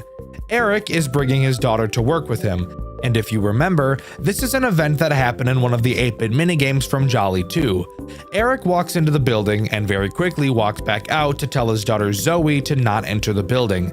He doesn't explain why, but begs her to stay in the car before re-entering the building. And that's where the minigame ends. You know, sometimes when I'm playing a game I think, wow, This gameplay is truly unrivaled by any other game I've ever played. This game is not one of those games, by the way. Night 2 introduces 2 new characters that I hate. Metal Bonnie and Metal Freddy. Metal Freddy is less rage baity, so let's talk about him first. Metal Freddy has a chance to appear in your office at any time. When he does, all you have to do is flip up the camera within 3 seconds and he'll go away. If you don't, he'll jump scare you and fuck your gas system, which again, can be a huge problem on later nights given how often someone will be in your office. Now, let's talk about Metal Bonnie, and why I hated him so fucking much until I discovered the mega ultimate epic ass Metal Bonnie strategy. Metal Bonnie has a chance to appear in your windows every time you flash your light in them. If he appears anytime you do this, he will immediately jump scare you and fuck your gas supply. In a FNAF game where lights are always a crucial mechanic, this may sound brutal, but you haven't heard about my mega ultimate epic ass Metal Bonnie strategy yet. Basically, the way you perform the mega ultimate epic ass Metal Bonnie strategy is just by not flashing your lights ever. Yeah, forgot to mention that this is literally a worthless mechanic, because you never need to see out of these windows to ever progress through the night at all. It took me an embarrassingly long time to figure that out, and you can see how stupid I was in my full playthrough on my second channel, Dexter Black. I shouldn't have done it. I shouldn't have done it. I shouldn't have done it. I shouldn't have done it, and I did it. I knew it was gonna happen. I knew it was a possibility, and I did it anyways. Now, after beating that night, we can talk about the lovely Night 3 post-night minigame. So which door are we gonna pick here? Let's do this one. Oh, fuck, what the dick? Okay, well, we just got jumped and ganked by Antoinette. What the hell happened? Wait, where are we? Oh shit, we're on a conveyor belt or something. It's at this moment some random bitch starts talking at us. What brings you here? In this harmonious place of ours? Apparently, she knows we're stealing, and she's about to F us in the A. The conveyor belt turns on and we start getting moved towards a giant fucking spiky crusher that would never under any circumstance ever be in a factory. We're shown we have to rapidly spam the up and down arrows on our keyboard to stop ourselves from dying. When I tell you that you have to spam fast as fuck, I mean it. However fast you think you can spam, I bet it's just barely fast enough. If you stop for even a fraction of a second, you will launch towards that crusher at fucking Mach 25. And how long do you have to spam for? 2 full minutes. 2 full minutes of pressing 2 keys quite literally as fast as you can without ever slowing in your tempo even once. I'm shaking as fuck. Come on, bro. Come on, bro. Keep fighting. Keep fighting. I'm shitting myself on this motherfucking conveyor belt right now, bro. Don't make me do it. I'll short my pants on this fucking conveyor belt. On God, I swear to God. Fuck me, I'm gonna die. I'm dead as fuck. Say goodbye to my children. I don't have children. Children suck. Fuck, I'm shitting my pants and pissing them too. I'm so sorry. Oh my God, fuck, I'm gonna die as fuck. I'm shitting myself. It's all down to my shoes and my socks. It's all stuck in my This right here is the worst fucking thing throughout this entire series. It truly does not get worse than this. My arms fucking hurt badly after finishing this section. It actually took me 2 attempts because I couldn't do it for long enough on my first try. This shit sucks, and it sucks hard. People say that Jolly 3 Chapter 1 is the best game in the franchise. They're fucking wrong. This is actually the worst shit I've ever played through in my entire life. I would rather sandpaper my ball sack than ever touch this stupid shit ass section ever again. Now, after that disaster, does the Night 3 post-night minigame, post-minigame, 8-bit minigame do anything that's interesting? Well, yes, actually it does. I was pleasantly surprised at how interesting this minigame actually was. In it, we play as Zoe, who, like a rebel, disobeys her dad and enters the building anyways. It's incredibly dark inside, and after a bit of wandering, she's captured by Eric's boss, who, by the way, was William Afton if you couldn't guess. We're shown Zoe crying in a dark room, and we hear the dialogue between William, who's in the dark back room, and Eric, who's locked outside. Inside of the back room along with Zoe are 4 other children, and we get to hear William argue with Eric as he brutally murders all 4 children, leaving Zoe for last. and forcing Eric to listen and watch as his daughter is murdered in front of his eyes. This is some of the most demented shit I've ever seen, but I actually think it's really cool. Not often in FNAF games do we ever get this close to seeing the terrible acts committed by the villains. And while no, I'm not eager to watch child murder, I think portraying it through these 8-bit minigames is a great way to let the game get serious without actually showing anything horrendously vile. Good job, Jolly. This cutscene is actually really cool, and I can appreciate that. But let's get back to the shit show. Night 4 introduces Jolly himself. Can you guess what he does? Fuck you, he just walks into your office, gas him and he's gone. Yes, every single non-metal character in this game acts exactly the same way. I'm not kidding, they're all identical, just with different patterns for how they get around the map. This is actually such garbage gameplay, I don't really have anything to compare it to. It's just embarrassing and a spit in the face to the player. Want a cherry on top? Jolly is the last character introduced in this game, which means Night 5 is going to be the same repetitive bullshit, but just with some more RNG. Aren't you excited? Now, for the post-night minigame, we finally get to go into the room we tried to get into last night, and the room I chose again could have been chosen on night 2. If you chose this room, you'd be forced into the maxi room on this night. This one is really easy. All you do is find the safe and type in the code Theo gives you. That's it. No security fuck up, just typing in the code and you're home free. The only thing is that the lights to the room turn off and you get a long ass monologue from the girl who tried to squish you to death in the previous night. It's just the typical, "You don't understand our pain" bullshit you've heard 1,000 times before.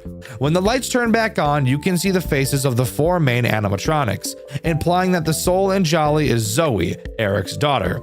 Zoe tells us to fix the past so history doesn't repeat itself, and then we're free to continue without any bullshit minigame that makes me want to rip my foreskin into pieces and throw them into the air like confetti.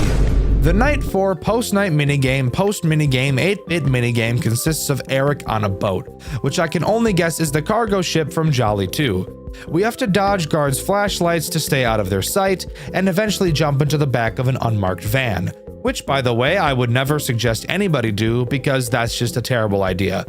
But after that, the minigame is over and we can move on. And please, dear God, let us move on because I'm starting to run out of steam here.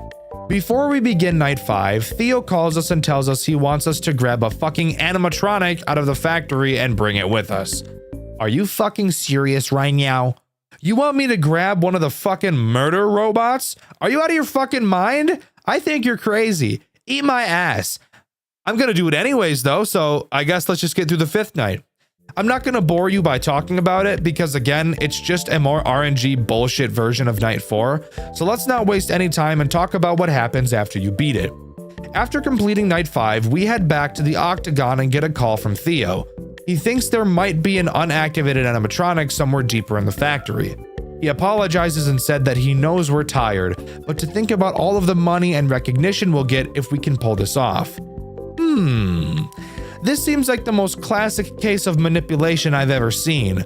But even knowing that, let's continue to fall for it every single time anyways. It's what happens in every single relationship, right? And hey, if we've all made it through one of those, what's stopping us from doing it one more time in Jolly?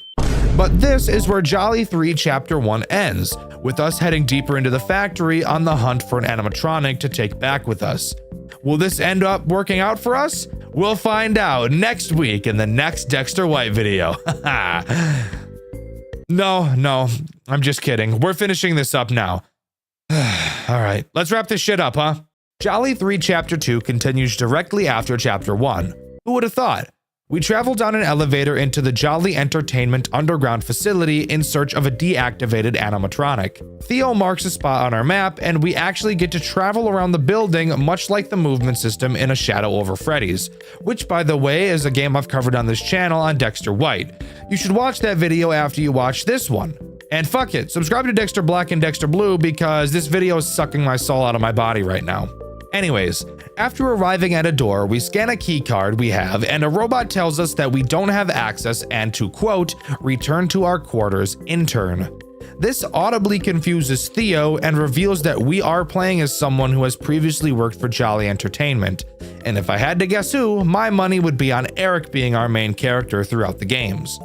After a bit more exploring, we enter a security office, and a tape begins to play from the CEO of Jolly Entertainment, teaching us how to be night guards. We're told that we'll be put to the test before getting the job, and that he's placed 2 deadly robots in the building to defend ourselves from. Really? This is how you test your interns? Fuck, I see why we quit. But whatever. Instead of letting him explain it, I'm going to explain it because I'm the YouTuber, and it would seem lazy if I just played the phone call out in its entirety, no matter how badly I want to do that so that I don't have to write about this fuck-ass game any longer. Let's get the biggest elephant out of the room, the camera system. This camera system is like nothing I've ever seen in a FNAF game ever, and I'm gonna be honest, I actually really like it. It took me a bit to get used to it, but it's actually pretty cool. The cameras are split up into 4 quarters. Clicking on any of them will zoom in and give you a normal looking FNAF camera map, but with only 3 to 4 buttons on each. Meaning if you want to check on another camera, you have to exit the quarter you're in and select another one. I feel like this makes the pressure of going through the cameras just a bit more interesting and tense, and I think that's something these games have been missing, so good job, Jolly. Anyways, there are only 2 animatronics that can actually end your night in this entire game, and go figure, they're both active on night 1. These characters are Jolly and George. You'll notice in this game that Jolly has taken his head off, and a skinned human head can be seen in its place. Just something Sigma I thought I'd bring up, but yes, this is Jolly. Both characters act the same way, just attacking different doors in your office. Once they get to your office, you'll have to jam their signal. Fun fact, you can tell George is at your office by his glowing eyes like he's straight out of Five Nights at Candy's, so dealing with him is super easy.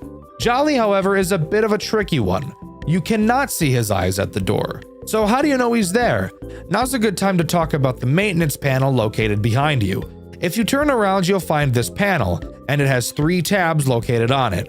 Let's talk about the jammer tab first since I've already mentioned it. Going to the jammer tab, you'll be able to activate the jammer. Damn, did you need a PhD to figure that one out, fuckface? When Jolly or George is at your door, you have to use the jammer to make them go away. But then the jammer has to recharge, which takes a pretty long damn time. If you ever use the jammer when nobody is at your door, the cooldown will last even longer, so really make sure you know where everyone is. I mentioned not being able to see Jolly at your door. Well, first of all, watching your cameras is important, so that'd probably help. Keeping your eyes on George isn't a big deal because you can see him, but Jolly is someone you're going to want to watch. He actually has 2 paths to your left door. The long way, aka the way you want him to go, and the short way, aka the way you don't want him to go. I'm sure you can guess why. Ding ding ding! Because of the jammer cooldown! Good job! Here, you get a cookie. Anyways, you can always double check where both George and Jolly are by using the radar tab on your maintenance panel. I'm sure you can guess what it does. It pings both of their locations on the map. This way you can tell for sure that Jolly is at your door if context clues on the camera aren't enough for you. However, every time you use the radar there is an incredibly long cooldown, so only use it when you really can't find Jolly. But woohoo! You beat the night and we get to move on to the post-night 1 minigame, which by the way are way better than the post-night minigames from chapter 1. You'll be sat in front of a computer. You're tasked with decrypting 10 files each night, which each take a decent amount of time. However, while you're doing this, you'll be being attacked by Rusty Freddy, Bonnie, Chica, and Foxy. Their mechanics are very easy. Every once in a while, you'll hear the sound of a door opening. When you hear it, you'll need to quickly turn around. You'll easily be able to tell which door has been opened, and you need to run over to that door and listen for breathing, just like Five Nights at Freddy's 4. If you hear breathing, you need to flash your light to scare the animatronic away and then lock the door. If you don't hear breathing, then all you need to do is lock the door without flashing your light. Then go back to decrypting. Decrypt all the files and you're home free. All of the animatronics act the same, by the way, so I'm not covering each of them here. Night 2 introduces 2 new characters, Shadow Tweety and Shadow Maxie. Shadow Maxie is not ass, so let's talk about her first. She is literally exactly the same as Metal Chica from chapter 1, spawning on a camera and fucking you up if you don't put the camera down, except she acts much like a shadow puppet from Five Nights at Freddy's 3, where she'll fuck up your vision and stun you for a while if she jump scares you. So definitely don't let that happen or you will probably die. Shadow Tweety, on the other hand, is a dick. She will slowly start building herself in your office the longer you look forward. Turning around will make her slowly deconstruct. If she ever finishes building herself, she'll jump scare you and cause a ventilation error. Oh wait, shit, I didn't talk about errors. Just like Five Nights at Freddy's 3, you have 3 errors: ventilation, camera, and AC, all of which can happen at complete random, and you'll have to waste a bunch of time repairing them on your maintenance panel. Choosing not to fix any of them can obviously lead to some major issues, so how about you just do it, you little bitch? But that's really about it. Complete the night and you move on to the decryption minigame again, and then back to the night section. No new characters are ever added, it's just harder and harder every time. Same thing goes for the decryption minigame, so there's really not much more to talk about until the end of the 5th night. After completing the 5th night, we get a short cutscene letting us know we have passed the test and we can work here full time, which also explains why we have a keycard in the first place. Theo gives us a call and tells us that the oxygen system in the building has been tampered with. He gives us coordinates to the control room and we have to book it through the building to fix it. It's at this time I get to tell you about a bunch of fucking bullshit. This time, while roaming around the building, George is active and moving around too. And getting around him is the most fucked bullshit on the face of the earth. I literally don't know how to describe how to beat him because I really don't even know what I did. It seems like every single possible movement ends in a death. You have this hold your breath mechanic you're supposed to use, but there is no visual cue to let you know when you're safe to pass him. What you're supposed to do is hold your breath and wait, then exhale and walk past him. You might think, oh, hold your breath until he leaves. But he never leaves. He just stands there, menacingly, staring you down no matter what you do. If you don't hold your breath for just the right amount of time with literally no sign as to how long that's supposed to be, you're fucked and you have to listen to bitch-ass Theo's cutscene again. This took me a stupid amount of time to achieve, and it's honestly the most unenjoyable part of this chapter. But what happens if you get to the control room? Well, you get the misfortune of playing the most brutal and unforgiving night section this series has ever designed. The goal is to stabilize 10 rooms in the facility, but while this is happening, you're getting fucked by George and Jolly. In this office is a window and a door, just like the first Jolly game. You will have to check the light, and if someone is there, close the door until they leave. But here's the catch, you have a power system, and a power system that goes down so incredibly quickly it isn't even funny. When I tell you that you have to play this night perfectly, I'm not exaggerating. Checking the light is a bad idea. Instead, you should listen for sound cues to let you know a character has arrived. When you hear the sound cue, you shouldn't close the door right away because it'll waste too much power. So wait about 3 seconds and then close the door. If you've timed it right, you should very quickly hear them leave. When they leave, you should quickly check the light and open the door. The reason you need to check the light now is because the sound of a character leaving can actually cancel out the sound of one arriving, which is complete bullshit by the way, and for every microsecond that you're not pressing the light button or the door button, you need to make damn sure you're stabilizing the rooms, because if you aren't for even a second, I promise that you will lose this night. I'm being so serious. You have to play this section perfectly. No mistakes, no misclicks. It is fucking brutal the whole fucking time. If you want to get a really good feel for how bad it is, you can check out my playthrough over on my second channel, Dexter Black. But if you can manage to complete this fucking brutal section of the game, we can continue. Walking through the corridors of the factory, we enter an elevator. Following it down, we reach a massive room. And inside, we find the supposedly deactivated Springtrap animatronic, and Jolly comes to a close. But I'm not done yet. Usually, when I write a script like this, I'm able to get out all of my frustrations. But no. Not this time. This hour-long video hasn't been enough for me. This game has put me through so much bullshit! I've been holding back way too much, I think I'm gonna fucking explode!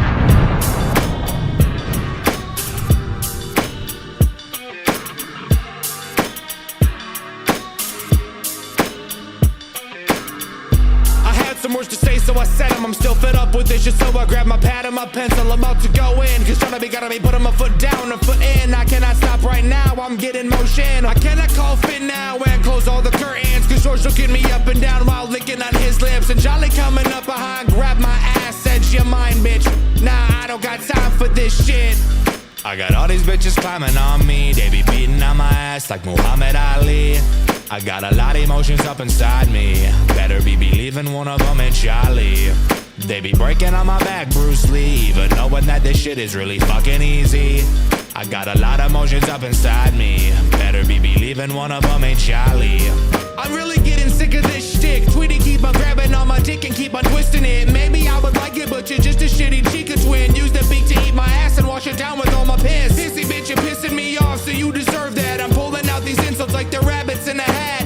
Jolly coming back for more, but had a heart attack. He be fat eating Big Macs, king of Big Macs. I got all these bitches climbing on me, they be beating on my ass like Muhammad Ali.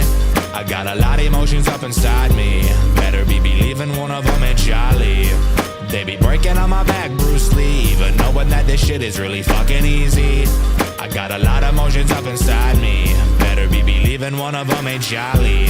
One more verse, I'll disperse, this game so bad, I call it a big ol' booty curse. George would beat my ass, but he be getting fruity first, but he got no gas, so he ain't giving me the jerk.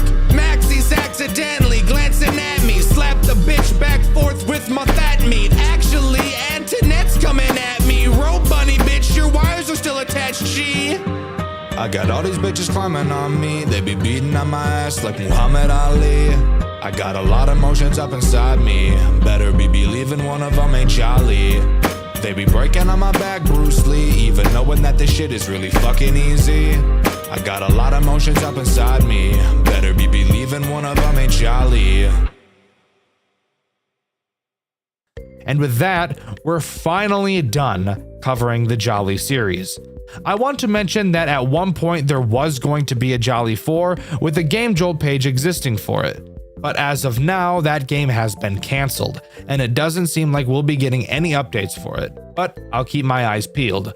I also know about a series called Jolly Bees, which is supposed to be connected to these games in some way, but I've not played them and I know nothing about them, and even if I did, there's no way in fuck I'd want to cover them in this video, it's already long enough as it is. Overall, I think Jolly is a pretty bad fan game series. I know there's a lot of nostalgia behind it for some people, and that me saying that will probably not sit well with most. So, if you're upset with me for dogging all over a game you really like, I can totally understand that.